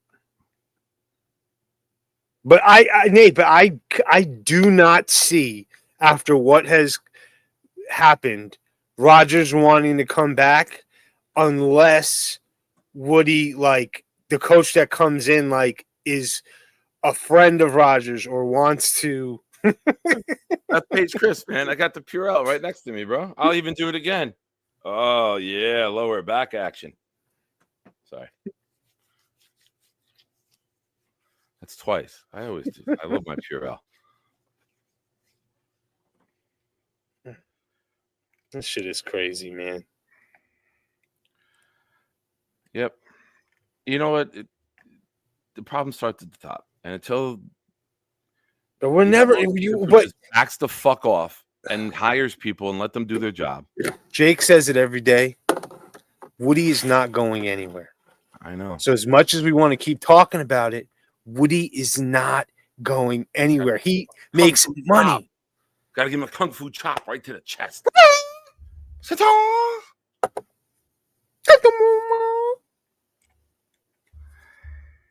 It's not happening. Woody will and look, Woody could do this is why this is if you want any bit of hope, right? With someone willing to come here, it's Woody is going to tell whoever's coming in that you have full control. I'll back off. That's what he did with Douglas, and that's why Douglas actually said, all right, you're going to give me a 6-year deal. You're going to give me the keys. All right, I'll come. He's going to have to do the same thing, and someone will be like, all right, you're going to give me the keys. You're going to give me a good, enough time to do this. That's going to be where this hire gets tough it's going to be our roster has a lot of things that need to be pay Garrett. Are you going to keep Brees and franchise tag him? What are you going to do with Sauce? You're going to sign him, trade? Like, there's going to be a lot of decisions that have to be made. So, what's the next guy's vision coming in? Is he coming in with the quick? I need to win right away, and we have to keep intact. Because then I feel like Rodgers is. If you want to like have a shot, Rodgers isn't a bad guy to start with. Like, we have to stop acting like, if Aaron Rodgers doesn't have a couple decent games, he could break a record for us because he's been bad. But when you see the things like we're still 3 wins because of a kicker and 2 wins because of the defense away from still being in great playoff contention with Rodgers playing bad in the spots he has. So I'm still not out on Rodgers. I think what we've given him with the missed kicks and the shitty defense and the drama behind the scenes, I just don't think he's got a fair shot at it. And his injuries. We can't forget how bad he's been hurt. Correct. But answer this. All that being said, I agree. 3 games lost because of kickers. Does he look comfortable in the pocket to you? Is he throwing the ball downfield at all? No, not much. Since the injury. And he's inaccurate. Rodgers is the most accurate quarterback of all time. Yeah. He's thrown the ball 2.5 yards behind Garrett Wilson when he's open on a fucking in route because he's so afraid to get hit that he's not comfortable in the pocket and he's not planting. When you're comfortable in the pocket and you're confident in yourself and your abilities, you step up knowing you might take the fucking hit, but you still deliver it. Want proof? Go look at Joe Burrow. The guy knows he's going to get fucking drilled. He repeatedly gets drilled, but he's still putting the ball where it needs to be. Yeah, I want to tell myself that a lot of the dysfunction behind the scenes is affecting Rodgers. He's only human too, combined with his injuries. I mean, we brought in his best friend mid-season, and it still is failing. Hasn't improved. We literally got worse. It took us to less than 6 minutes left in the first half before we got our first down, and we had to do the Bronx cheer of sarcasm that we got it. It's getting worse. It's not getting better. Yeah, this first half was brutal. Dude, he's checking to these quick passes, and as soon as it gets to 3-4 seconds left in the play clock, the safeties are flying up because they know it's coming.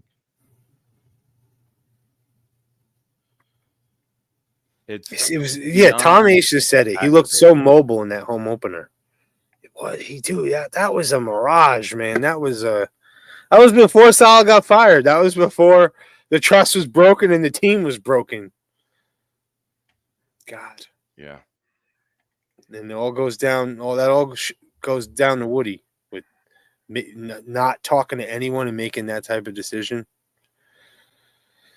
God. What is this stuff about?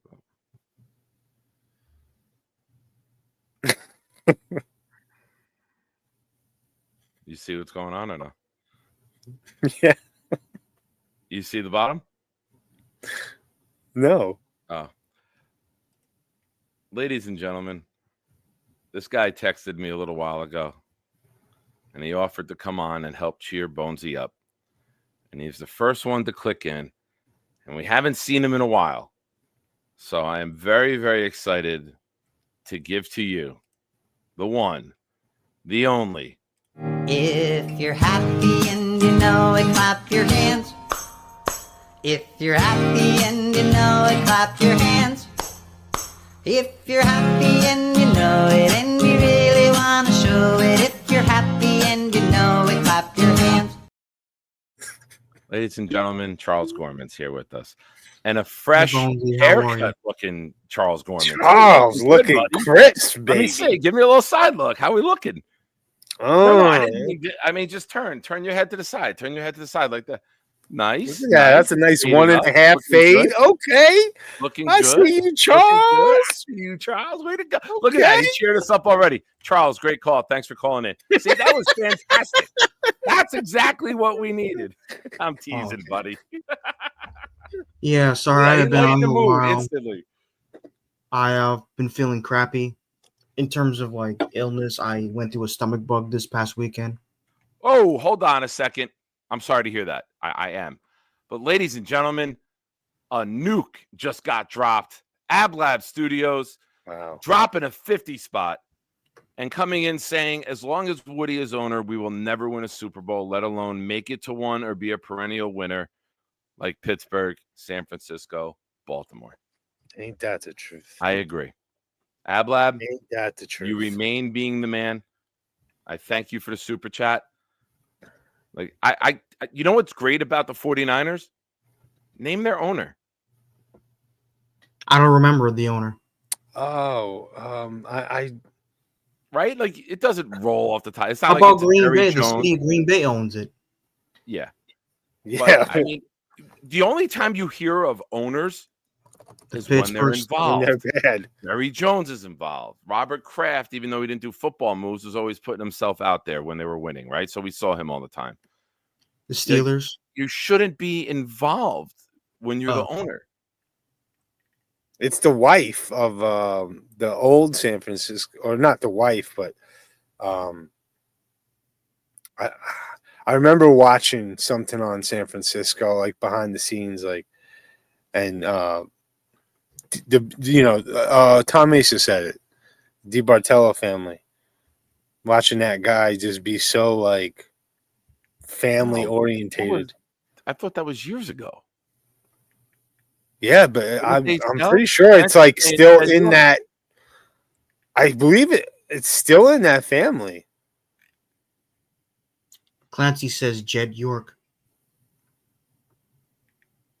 But yeah, I lost about 20 pounds this past weekend, so I couldn't really eat the foods I wanted to eat. I couldn't really drink the drinks I wanted to drink, so I had to basically lay down, limit myself to what I can do, and I look good, man. My mother's like, "Wow, Charles, you look like you're skinny chicken like you were when you were a baby." I said, "Mom, that was a long time ago."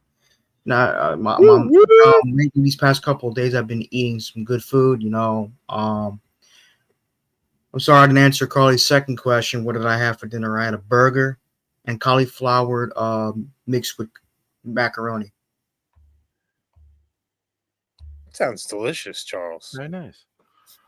Was that I'm Mrs. doing Gorman? good, guys. Unfortunately, I did watch that shit show on Sunday. Part of me was like, Charles, don't watch that shit show. It's going to be the same shit. And I just want to see if they might do some good. We love shit. Don't we? And then I turn on the second half. Jets force a fumble. They score a touchdown. I'm like, yeah, we're back, bitches. And then we ended up. And then you know what else happens. And it's just like, people wanted to know, like, when is it ever good to be a Jets fan? So the last time it was good being a Jets fan, and Boomtown, make sure you take notes of this. The last time we were ever good being. This Tom Ace moment is brought to you by Vaseline. It's AbLab. I know, but Tom Ace pays me to put Vaseline on my lips. Why does he pay you to put a Vaseline on your lips? That's weird. He's got a kink, Charles. Don't let it distract you from your point. I'm sorry. The last time we were happy to be Jets fans was back in 2009 and 2010. That's the last time we were happy. I was happy to be a Jet fan in June when I met you and we made the rap. Yeah, but that's not the point. I'm talking about watching this fucking team play and win, compete for a championship, compete for a playoff spot. I'm sorry, be happy Alan. in there like a pig in shit. I'm the sorry, last time Alan. we were... You're just yelling at me now. I'll show myself. I'm not Alan. Don't compare me to him. I'm nothing like him. Man, Charles. You're yelling at me on my show. That zoom in, you are looking Are you good, my guy. embarrassed to be watching my show? I'm not embarrassed. I always like your shows. Thank you, buddy. Alan's a horse's ass. I lost a lot of respect. I lost even more respect for him when he said your show was embarrassing. And I said to him in the chat, then don't watch the fucking show. That's me. That's me. He's talking to me. I can take the heat. He's talking to me because I'm grieving. And he can't. I like Joe Douglas too. I wanted it. to see him succeed, but he wasn't put in the best position to succeed. This organization, my dad said my dad does not like the owner. He never liked the owner. Because he said he's cheap in regards to, he pays the players, which is fine, but he doesn't bring in football-minded people to run the organization. you know, the teams that I'm going to be watching for the most this year are the Steelers in the AFC and mostly the Detroit Lions in the NFC. Now, I know you're going to probably hate on me because Alan, he's like, Ben Johnson this and Ben Johnson that, but I look at the Detroit Lions and I really look what the Detroit Lions have went through. Growing up as a kid, I remember the Detroit Lions being a joke of an organization. They were But us. once they brought in, They were us. And then they brought in, who's their general manager? Parallel. Who's their general manager now? I forgot. I don't know his name, but Alan has made me hate Holmes? Detroit. I cheer against them now. Is it Brad Holmes? I think it's Brad Holmes. Jake coming in with a comment. Dennis is correct, which is why we must pray he brings in someone to help him make these hires. Why is Would he your calling dad my be phone? interested in going and helping Woody Johnson find the right guy for the job? He could be their accountant. Okay. Well, that's good because we hired an accountant one time, Mike Tannenbaum, to be the GM. So maybe your dad's just My dad's smart, but I don't know, That's what we man. do with the Jets. You don't even need to be a football guy to get the fucking general manager job. That's how stupid we are. I heard that there's Well- a couple good GMs in the ministry. My dad does know some football. My dad has Better played than Mike football in high school. Tannenbaum already. Your dad's in line to be Jets GM and then on ESPN. Thanks. Probably make a lot of money. Lord. This. Anyway, what else I was saying Sorry. was that Brad Holmes, he turned that culture around. And look what Dan Campbell has done. The Detroit Lions are respected because of how the organization they have. You know, what made me so happy being a Jets fan in 2009, 2010 was the accountability. I think we've lacked accountability. To me, I think the accountability went through the fucking tubes. Sorry, George Carlin, I know you didn't like that. Didn't like that expression. Down the tubes. But Which tube? Which who tubes? fucking cares? Wow. Why are you so One. cursing tonight? Tube one. You're cursing a lot tonight. I'm a little surprised. So are by that. you. I normally do it though. It's out of character for you. No, it's pretty much character for me. Trust me, my mother will attest to that.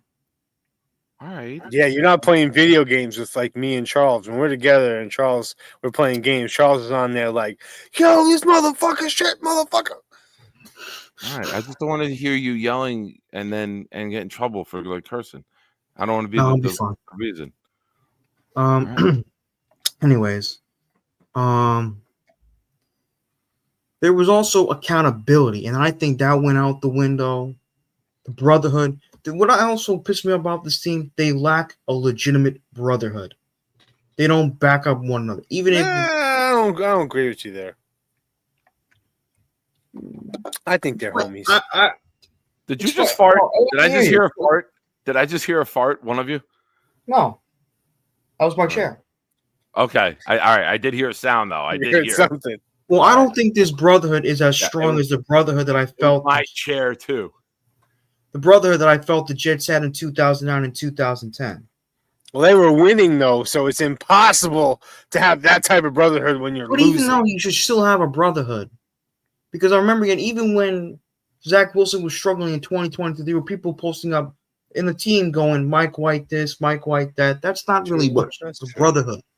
In a brotherhood, you support one another, even if one of your teammates sucks.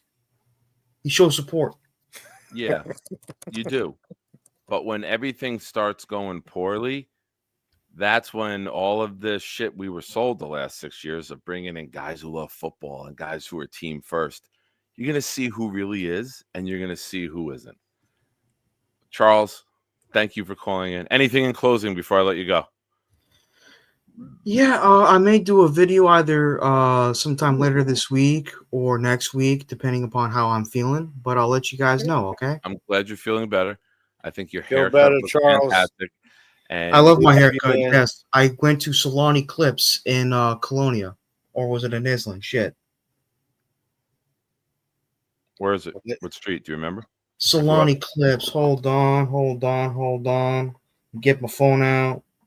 Got Charles Gorman looking like new money over there, Not baby. even Charles, are they giving you free haircuts for the promotion you're putting out here on the internet tonight? No, they're not. It's in Islam. What's the address? What street are they on? Green Street? 37 Gill Lane, Islam. Oh, right behind where the Quick Check used to be and the Rainbow daycare. Rainbow Academy's right there. Yep. I grew up in Islam, Charles. I'm an Islam guy. A woman I got a cut by a woman who used to work at the American Legion for my grandfather. Her name is Connie. Small She's world. a sweetheart. She's a sweetheart. She really is. When Charles, I went there last Thursday, she was celebrating her birthday. She just turned like 56. God bless her. I leave you with this. I have no idea what it is. Gator sent it to me, and this is the first time we're playing it. Good morning, pineapple. Looking very good, very nice. Good morning, pineapple. Looking very good, very nice.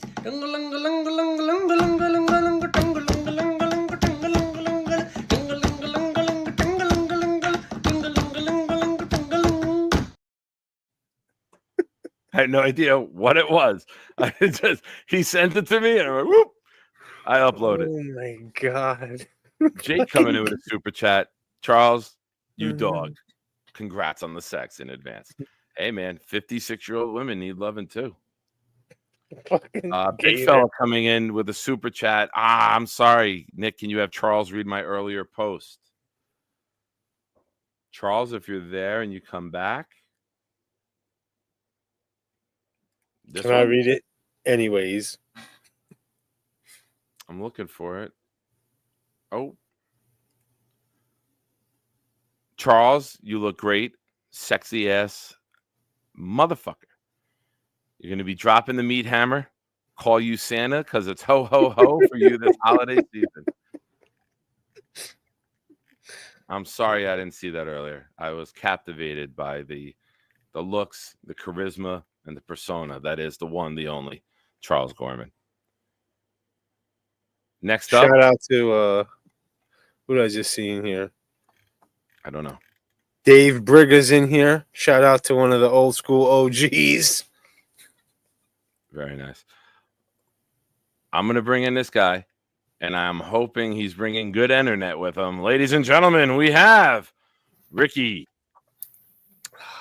What's happening, Nick? It's good so far. The internet. I'm very excited. Ricky, I'm going to let you go now before it goes bad, all right? We're going to end on a good note, too. All right, buddy? Have a good night. It's late enough at night. I should be okay right now. Ricky, make me feel better.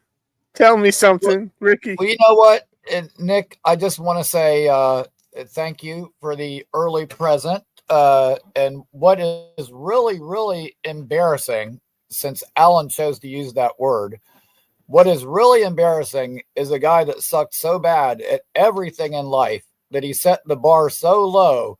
He said, I'm going to go on the internet and try to make Jets fans miserable because they're already so miserable. Even I can't fuck that up. Yeah, that's we what's don't need embarrassing. his help. We don't need yeah, his exactly. Like, dude, how low can you set the bar? That's your goal. You're going to make Jets fans miserable. Wow. At any rate, moving on from that. I love you, buddy. You know, yeah. I'm not as down as on our possibility of hiring a good candidate as most people, because there aren't that many NFL, GM jobs, head coaching jobs, and we've got a great roster. Like, that's been the most maddening thing about this year is you look at this roster and you're like, I mean, we should be dog walking people, not figuring out ways to lose games every fucking week. And that's why I think it's got to come down to coaching. But when the team is undisciplined like that, it's got to fall on leadership. And it's week 10 of an NFL season, and we're going to go over how to tackle and fundamentals, and we're reteaching $1 million superstars the very basics of the game. What the fuck are we doing? Like that's when I knew it was a disaster. It's mind-boggling, some of the things that have gone on. I can't believe we lost to Anthony Richardson. Like Jordan Travis never lost to Anthony Richardson. How the hell did we lose to that guy with Aaron Rodgers? And the worst part of most aggravating, Richardson throws like an interception a game, if not more. We were never even close to getting an interception off of this guy. I know. I told when people were saying that he was like the best prospect, in a generation. What I was like, dude, that guy is Zach Wilson that can run better. And you know what? He had a 44% completion percentage before our game this week. Like that's maybe worse than Zach's completion percentage. Yeah, but the thing that pissed me off the most is in that Arizona game, the way that Kyler scored on us, the play action and he bootlegs to the left and just trots in. And then Richardson does the same fucking thing to us this week, like twice. Like, how many times do teams have to run the exact same fucking play and you're not ready for it somehow? Like, to be fair, it's just bad. The one that they did the RPO, Clemens didn't bite. He just got beat. He ran around him. Yeah. He just wasn't fast enough to get him. And then the other one was just a power sweep where they just shotgun snapped it to him and it was a power sweep and they just were outmanned. And if you get Richardson outside, DJ Reed's not tackling him. Michael Carter's not tackling him. They both got fucking steam. No.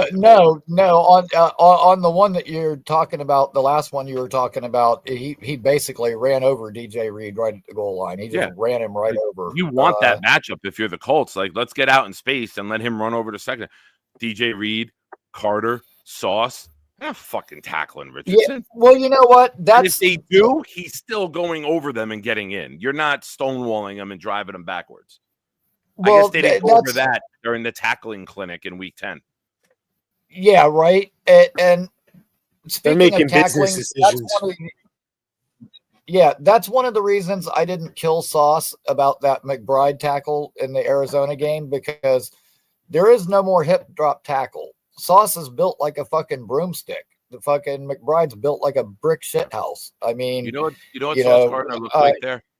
You know the old wives' tale, the old Italian ladies thing, Bonesy, I'm sure you know. How do you know when spaghetti's done? You throw it against the wall, see if it sticks. It looked like somebody threw Sauce Gardner at McBride, and he wasn't done, so he didn't stick, and he just dropped to the ground. You know what it looked like? It looked like a chick with a fucking hula hoop. Sauce was just fucking flinging around it, trying to hold on. It was bad, but like I said, no hip hop tackle. How's Sauce? Yeah, how's Sauce supposed to stop him? Like, I at least he was trying. I have a bigger problem with our linebackers and shit just bouncing off people and just guys not wrapping up. Sherwood with the club on his hand. I'm sick of watching him almost make a tackle, and then you can see he can't wrap up with the club. And it just slides down. Slides right off, and it's like, imagine he didn't have that club. He'd probably make some big tackle. I can't watch our defense, though. When's the last time we stopped someone on short yardage in a long time? I'm talking stem to last year. A big 3rd and 1 or a 4th and 1. We did the other day. We did get one. I think we did get one stop. I think. But then we did nothing with it, right? Didn't we stop them? And then we went 3 and out right after it. And it was like, all right, we got momentum. Nothing. Yeah. It was early. Yeah. And we had that one. It was a 3rd and short. Yeah. We had that one nice goal line stand where we stopped Taylor too. And then, again, did nothing afterward, which I couldn't believe we let them. I mean, the thing is like, we've played well enough to win some of these games, but when it comes right down to situational football, 2 minutes left, and for all his big talk, Sauce has given up, some long passes on a lot of these drives at the end of games, and it's just bad, man. Like, how do you let the team go down the field and score in less than a minute and a half with the game on the line? And then, of course, we have no timeouts left. So, we can't even attempt to do anything about it because we waste all our timeouts weekly, which, again, falls on coaching and leadership, in my opinion. That being said, I agree with what Bonesy said about Sherwood, but dude, like I thought all along, and I said this, I'm not worried about his speed and his willingness to hit as much as I am the leadership part of CJ Mosley being out. He gets everybody lined up, gets everybody in the right spots. He is their leader out there.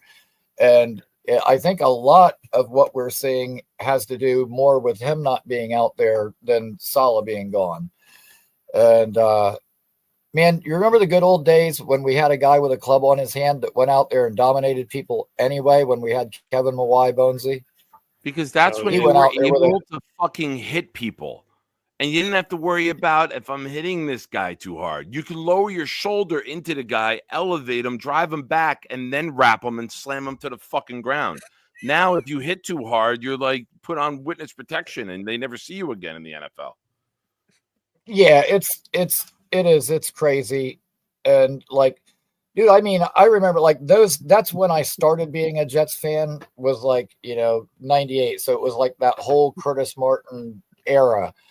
And dude, like I was proud to be a Jets fan. I thought I went into every single week thinking we were going to win. Like there was never a doubt in my mind. And to be where we are now, like it's just so crazy to me. Like, I haven't been here as long as a lot of the real old timers, so I haven't been through as much. But you're close. That's just you're up there. You're no spring chicken. Calm the fuck down. No, I'm not. I'm definitely not. You're in the middle. Yeah. You look to the left and you see the old timers. You look to the right, you see the young guns. But you're in that middle category. I'm definitely a fucking old fart. I just haven't been a Jets fan the whole time. Is I guess the point that I was trying to make. So we have breaking news. Jake Asman coming in with a super chat saying this is the best Ricky's internet has ever been. You know what? You've been on this call longer than you've been on the last 15 calls on Jake's show combined. Hey, you know what? I was about to say it really seems like the Jets curse is real, but even if the Jets curse isn't real, the Jake Asman curse is real. Like I can call into every show and get by with it. And like every time I call Jake, like sometimes I think he thinks my internet is fucking up because I'll pause because I'm like looking at his face while I'm talking and I like see his face and he's waiting for it. And I'm thinking, did I cut out? Can he hear me? And like, so I pause sometimes. Do you know what your internet says on most days? Real. Ricky, do you know what your internet says on most days? When you have a bad day, give up. Go home and sleep. Fuck it. Try again tomorrow. Gators in the lab tonight. Just sending it. I guess so. Well, he's I do have something else. Hold on. I do have something else that he sent me. I don't know what this is. I remember when I lost my mind. he's just sending me shit. Goodness. It was good to see Charles back too. Yeah. I'm glad he's feeling better. Shout out to Gator. I need these laughs right now. I'm fucking. Yeah, we definitely need something to make us smile because Sundays is just not doing it. Ricky, what's up with your boy Jordan Travis? Do I have any hope here? Yes, you do. I'm glad we didn't push him out there right away. He's got to sit back and learn a little bit. And dude, he's a hard worker and a smart kid. And I'm not going to say he's the greatest thing ever, but I think he can be a competent starter in this league. I guarantee you he's better than anything that's coming out in this year's draft. Shador, whoever, he's better than any of them. And he's damn sure better than Bryce Young in Carolina. I think he'll be all right. He's a smart kid, a hard worker, just a good kid, kind of like Jermaine. He's just a good kid. And, dude, he's got a quick release. He gets the balls to his playmakers, and we got a bunch of them. So I think he'll be okay. But, I'll tell you what, unless we get some offensive line issues fixed, it's not going to matter who we stick back there. I don't think the line's that bad. I just think Rodgers is holding the fucking ball and not doing well. We don't have they're passing everybody because they're not worried about getting people downfield so they could send extra rushers. We're not taking shots. So you just get up close, cover tight, and send the guys when they're up tight. Well, look at the teams though. Like the Lions are gonna run at you. You know the Ravens are running at you. You know, like these teams that just have that old school Rex mindset. Like we're fucking running the fucking ball down your throat. And we 3rd and 1, we're fucking getting it. Every time we try to go for a 3rd and 1, we get stuffed. We never get so those. obvious that we're gonna fucking run it. Like, why not do a play action? Why not do the rollout with the dump off on the 2 tiers into the flat like we did? Because our coaching is terrible on offense. It's aggravating. I do want to say this though. It was a joke when I originally said it, but now, who would have thought 3 months later it's true? Training camp, Bonesy, Tom Ace, Jake, Carly, my son, Richie from New York Jets Media. We're all sitting there together. And Aaron Rodgers comes over to the sideline. They go to the team unit where they're going to do green versus white. And Rodgers comes over, and everyone's going nuts, and everyone's cheering. And as soon as the crowd dies down, Ricky, I yelled to Jordan Travis because Rodgers was talking to him face to face. I was like, Jordan, they're cheering for you, not A-Rod. And A-Rod got a laugh out of it. But you know what, A-Rod? Fuck you. We were cheering for Jordan Travis. You suck. Go get high and never come back. Yeah, That it's. hurts. I That mean, hurts it's. Dude, it's. I don't even know what to say about Rodgers like this year. Like it's.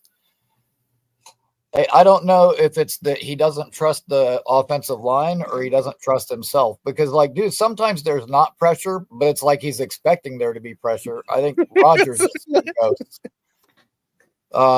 you know, as far as the line goes, I think that we'll be better moving forward with Olu out there as opposed to Smith. And sadly, I don't think AVT is the same after the injuries. Like, I don't think. Yeah. I mean, and that happens, and it's too bad because I liked him, but at the end of the day, it's about production. But John Simpson's been good, Tippmann's been good, but yeah, I don't know what's going on with it's finally happening. He's missing some people, and he's missing some wide open people. But again, like I was saying about the tackling, when your quarterback is just missing wide open guys week after week, you know, that at some point that's got to fall on the coaching because it's not getting corrected. Good call. I do want to say that Carly makes the point the Bonesy's left after 7 minutes. I don't even think it was that long. They arrived before my Jordan Travis joke, and they were gone by the time I finished the joke. So it was very, very brief. You guys saw what I was going through, though. I know. My kids were like fucking losing their minds. Like, that was still fun though. I still love the VIP treatment. I love Hawk giving Sarah lines. Is this when we say hashtag bring back Zach Wilson? No, this is not when we say that. Awesome. Sarah, I want to blame Hawk for that comment and not you. I like you. Please don't. Please don't. It was very, very high. Uh-oh. Yeah, I'm honestly surprised that there haven't been. I'm surprised there haven't been people that have said that. Thank goodness. There will be. Jets Twitter will get there. Give them time. They always go to bad takes. Right. But I mean, yeah, that's. I mean, we've already been through the. We should have kept Sam and we should have kept Gino cycle. So I guess that is next on. I hate that. I hate when people say that. I really do. Dude, I do too. With Darnold or Gino, especially in New York, where we are the opposite of where you come if you want to develop a quarterback. Neither of them would have never had the success they're having right now in the Jets uniform if they stuck around after they had that much, hate and get this guy off the team. And, it was 15 to 85% that people wanted Darnold to stay and like were positive about Darnold when that right.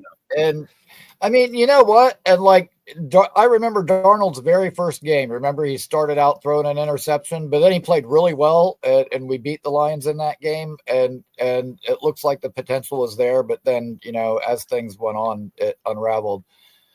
And by the way, speaking of the Lions, one last quick note about the people that fall for Allen's BS and actually think Allen knows what he's talking about. Like, dude, Tristan Wirfs is better than Becton, and the Lions are a good team. Those aren't hot takes. Allen says things like after they've already happened. Like I want to hear him say this prospect is good, and then have the guy turn out to be good. I don't need him to tell me who's good after they're already good. Like he's not breaking any news here. And you know what? Lions are good this year, but that's what pisses me off is looking at our roster. Like we should be steamrolling teams right now, not dealing with what we are. Like this is the most positive I've felt about a roster top to bottom, like ever. And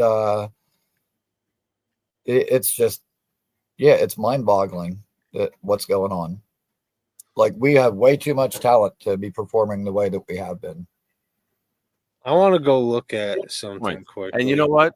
Is it really that crazy of a take that Allen has that he picked the team that went to the NFC Championship last year and should have won it if the coach decided to kick and as the team to be this year? No.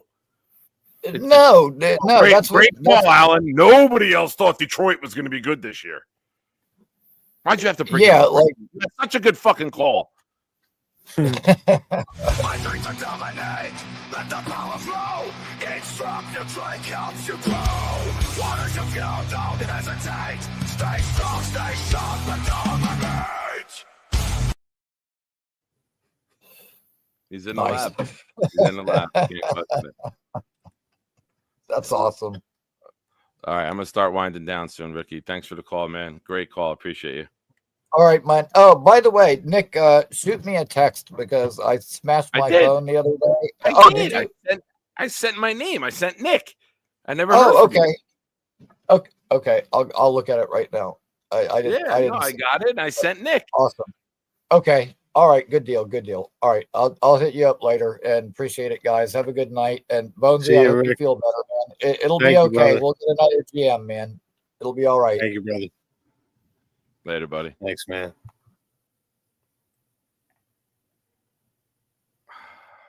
How you feeling, Bones? You feel better? Yeah, I mean, I have ups and downs, you know, ebbs and flows. I forget about it, you know, I get high, I forget about the pain. We talk about it. I remember, I get upset. I just, you know, we all do. We all put so much time and effort and love into this franchise, and they can't even, you know, give us false hope for long. Like I still can't. False, all right. I mean, I personally, as pitiful as this sounds, I was dying for a win against the Colts to just have 2 weeks of, hey, Aaron Rodgers could get healthy over the bye and get hot, and you know we're a game out of the playoffs. Like I don't care. I wanted that just for my at-home mental and my everyday life of just the way I think and the way I it's almost like I have to grow up a little because I still let it affect me so much. But this could be worth it. Jake's gonna come give you a hug tomorrow. Oh, Jakey poo. I'm actually off tomorrow, Jake. I'm there Thursday though.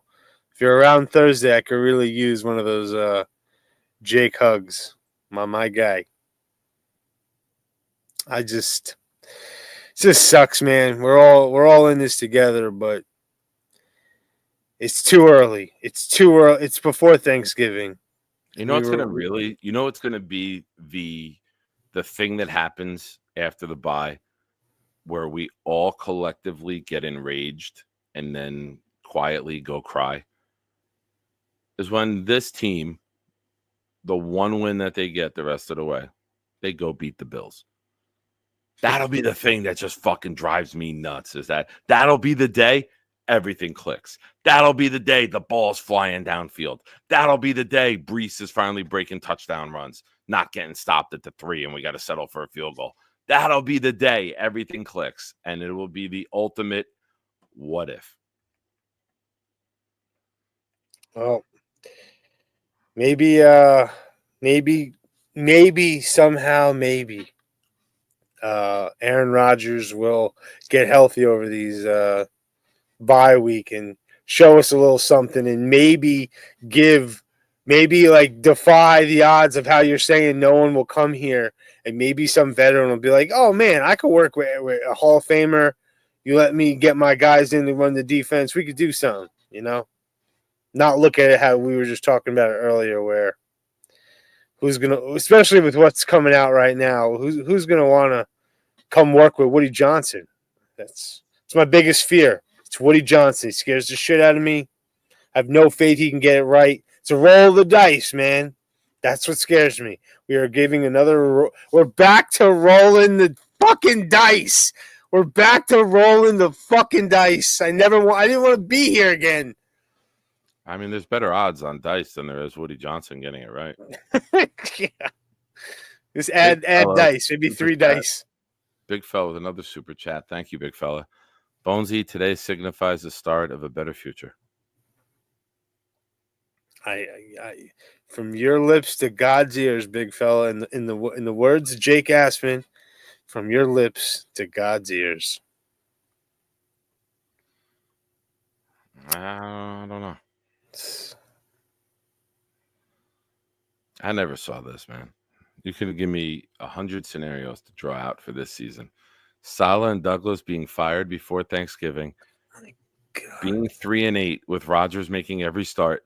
Like, I would have never, ever written this. Never. No, who did? And you could have said to me, how bad is it going to get? And I would have never gotten to this. Nobody would have. Even the worst. Even the Nick Rice of the world, guys that are who are that bad, they didn't have this happening. So crazy. It's crazy. Tyron Smith can't block. Tyron Smith misses guys in open space. Rodgers getting hit without. I mean, you know what's going to come out at the end of the year. He has an injury he didn't tell anyone about. Same thing Brett Favre did. It'll be the same fucking thing that Brett Favre did. He's going to have some sort of injury that they he definitely leg injury, definitely. Yeah. He couldn't even have to forfeit a draft pick because we kept it under wraps. He's on the injury report every week. He's questionable every week with hamstring, lower leg. Because I just know from fantasy football every week he's got a Q. Yeah. So he's on there. Boy comes in with his 6-month member super chat. Thank you, Johnny. Bonesy, let's go play some Madden, hotbox the car, and drink some 211s. This will make everything better. Jake, you game. The fuck's a 211? It's an old school drink. I think it's what, like Mad Dog? No, like, is it malt liquor? Like, like Old English, like that style? I don't remember. Honestly, I don't know. Johnny, school me on 211s. I like that you tried, though. You're trying to convince Old English? You were trying to convince me that those are 40s. It was malt liquor. Colt 45, Old E. I'm guessing. I remember. I don't know. I could be completely wrong. 211 is the police code for public nude. Tom, legend. All right, we're gonna start winding down here. I'm past curfew. Are you? My girl knew. I told her that today is a very sad and big day in the Bonesy jet regime. This is a tough day. I texted Joe Douglas earlier. I let him know what's up. Shout out to Jake for getting me the number. Dropping it on the internet like that. I see someone in the back, man. I can't see who you are. It's pitch black, man. Come back on it if you get better lighting, all right? Tom Ace, only Mary Palm and her 5 sisters tonight, boy. Oh, I didn't even think you'd be able to do that, considering. No, I definitely got to release some poison tonight. Got to get these toxins out of my body. It's terrible.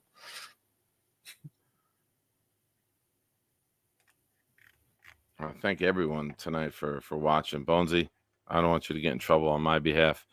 If you get in trouble, allow it to be on your behalf. So, Nick, go I love do what you, I always tell you to do. Go lay in bed, pull her close from behind, and be like, "This is from Nick." Too bad I can't, because by the time I get upstairs, my my son will be in between us. So you can't do that. Fucker just crawls. Literally, he like waits till I get up there, and then he comes and gets in bed. But Nick, thanks for having me on the show. It's been a great grieving experience. Apologies to Alan for embarrassing him for my takes, because I'm grieving on the show. That was part of the theme, motherfucker. I know you're still watching, you bastard. He's squeezing some poison out because he got mentioned again, because that's all he cares about is getting mentioned. Yeah, probably right. All right, Nick, I love you, man. Love you too, buddy. Shout out to everybody who's been giving me positive reinforcement, thinking about me. I love you guys too.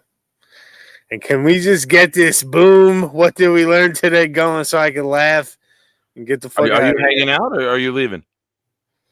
Actually, let me stay. Let me stay for the what did we learn today, just so I can. I'm gonna take a call real quick.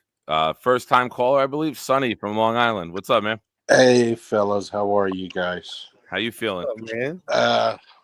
Could be better. I mean, on top of the shit show of a season that the Jets had, now they dropped this bomb on Woody about him meddling in with every last detail of the team. And I got to tell you, this is sabotage for the next season. That's all it is. It's stuff like this leaks out. It's more toxic stuff. And you're not gonna hire anyone who's even worth hiring at this point. You're gonna get guys you never heard of, guys that are just not qualified to do any of these jobs. Meanwhile, what should Woody have really done with Joe Douglas? He's been there for 6 years. If you can't turn it around in 6 years, you're simply not able to do it. I mean, it's ridiculous. And the same thing with Robert Saleh. I mean, you can't keep your job if you're doing a bad job and you're not winning. Yeah. And as much as we wanted him to succeed, and as much as we thought there was a lot of good that he did. Yeah, I love this a lot is of a the players. results-driven business, and absolutely, when you have a winning percentage that poor, and you missed on the most important two things in the whole industry, the quarterback and the coach, it's time to move on. Yes. What are we supposed to do? Extend a guy? Like, you're gonna have to give him another 3-year extension. You're gonna let him go year 7, 8, and 9? How could you? How could you do that? And why do you think we have all this dead money? Because he knew I'm going to be out if we don't win. And even if we win, I might be out. He created all of this. I'll tell you what I don't believe is that random thing that Woody was asking to bench Rodgers. I mean, Woody was acting as GM and brought Devontae Adams in here. I mean, that would be really strange if you want to bench Rodgers and then bring in one of his buddies and sign him to a contract. I mean, that I'm going to call BS on that. Just it might make sense. Here's why, if you don't mind. Go ahead. The report says after the Denver loss, he called for Rodgers to be benched. He got talked out of it. They then lost the Minnesota game, and he fired him. So that might be like, you motherfucker, I told you make a change. He throws an interception at the end of the game. You didn't fucking listen to me. You're fired. Like the dominoes line up, right? Could be. Like it makes sense if you're an irrational owner. I'm not saying I would do it. But if you look at the pieces of the puzzle, you could start to put the picture together. After Denver, get rid of him or bench him. Yeah. And bench the guy that you went nuts to get. Bench the guy that you wanted here. Bench the guy you put your whole season around. I mean, it seems like Woody lost his fucking mind over this. I mean, very well could be. And I'll just make the same point right over. And then he brings in Devontae Adams. Mean, that's just really strange. But out of all the positives that Joe Douglas did, I got to be honest. Maybe we, as a fan base, overhype it a little bit, because I swear, and this is 100% genuine, the year that they drafted Gardner and Wilson and all those kids, that amazing draft, I was sitting down with my 15-year-old son and my 12-year-old nephew, and we all told one another they got to go Sauce first, and then Garrett second, and then at some point they got to take a running back because we need a running back. We could have drafted those same players. It wasn't a secret that Gardner was thought of as the best cover corner in the draft, and that Garrett Wilson, if he fell to us, we were going to go ahead and snatch him up. So those were some pretty obvious picks. I was doing mocks with Dom C and Jets Chaos from Green Bean Show, and I was a Kayvon Thibodeau. At 4, I wanted Thibodeau or I wanted Jermaine. And then I said, get a receiver.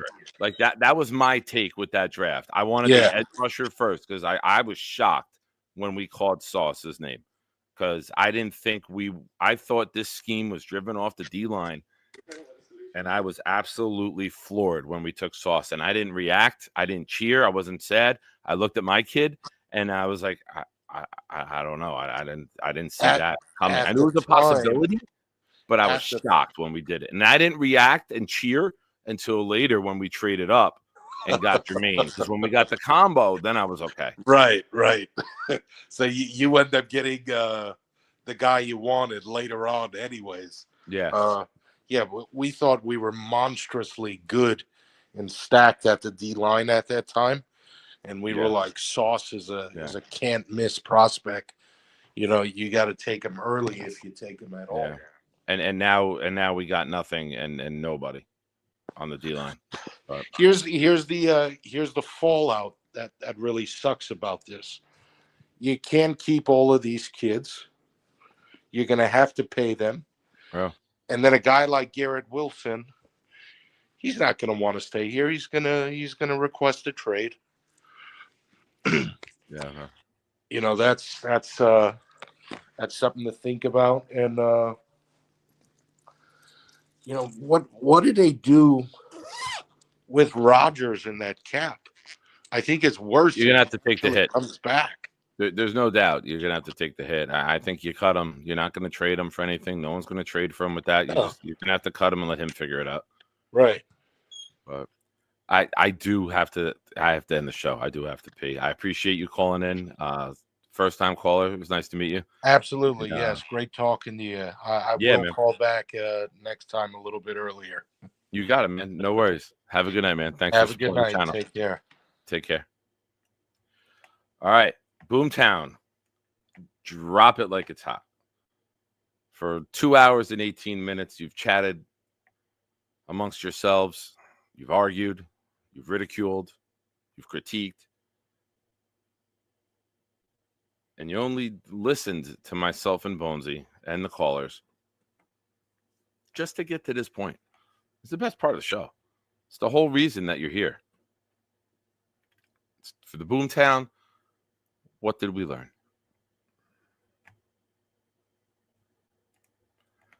Boomtown learned weed pen check, unmute button, no check. We are taking the Athletic article as gospel truth, which means Woody is beyond fucked. Charles dropped 20 pounds over the weekend. Bonus.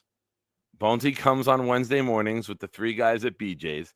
If Gator gets to choose the next emoji, you can't convince me otherwise. It won't be a bright and shiny new washing machine. No, I didn't say choose the emoji. I said create the emoji. Double bonus. Joe Douglas will win a Super Bowl as the GM in the next decade. Nick Shine. Woody is going to be on Jake's show tomorrow. Bonesy loves feet. The 11-11 wish finally worked. Thank you to Hawk. Hawk, you're the man. Triple bonus. Nick is always within arm's reach of his Purell bottle. Hell yeah, man. Keep one over here. Keep one next to the bed. Alan is a horse's ass, according to Charles. Connie gives kick-ass haircuts. Santa Charles is ready for ho-ho-ho season. Ooh, we haven't gotten this deep in a while. That's what she said. Quadruple bonus. Sauce Gardner is spaghetti not fully cooked. Tom Ace likes his Vaseline applied nice and slowly. Ricky, the text that you got that says Nick is from Nick. Love it. Some of yours. Clancy, we learned the Jets are still the Jets, unfortunately. Johnny Boy learned that Bonesy likes to listen to Poison while releasing the poison. Oscar learned that Bobby only likes to wash his robe on Tuesday afternoons. The great Jake Asman learned that Nick hosted a spectacular program tonight. Thank you, Jake. Thank you, everybody, for supporting the channel. Thank you for the super chats. Rick, thank you for the memberships. You guys are tremendous. I'll say it once. I'll say it a million times. If this team ever gets as awesome as this fan base, we will never lose again. Much like television when Rick Kent was a child, maybe even a teenager, we end signing off for the night. When you have a bad day, give up. Go home and sleep. Fuck it. Try again tomorrow. It's got a good point. Ladies and gentlemen, the soothing sounds of Robert C. God bless America. God bless Jets fans. And God bless us. Ready? Oh, say, can Everybody mute yourself. Mute yourself. Light of dawn's early light. What so proud that we hail? We're so gallantly streaming, and the rocket's red glare, the bombs bursting in air, gave proof through the night that our flag was still there. Oh, say does that star-spangled banner yet wave for the land and of the free and the home of the brave? Yeah. Hell yeah. Hell yeah. I will give you guys a tease. Little tease here. I am working on a Robert C. impersonation. I got to tweak the voice and the tone and the pitch a little bit, but I've been working on it. It's close. It's very close, and someday soon I will drop it on air. Clancy and some others got a sneak peek. Where, you ask? They got a sneak peek in the Discord, in the DP. Maybe tonight I will drop one. Hell yeah. I love to tease the ladies, Carly.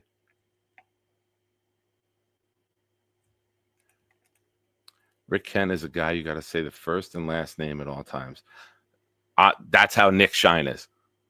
That's what people have said my entire life. You can't just say one, even though, you know, all the white guys from the suburbs call me Shine. You got to say both.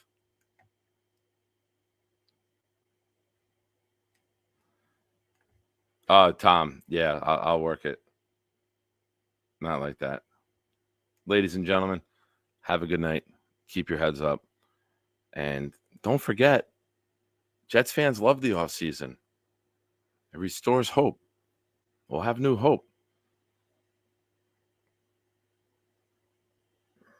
I tried selling it to you. I don't know if you bought it or not. Good night, everybody. For those of you in the Discord, see you shortly.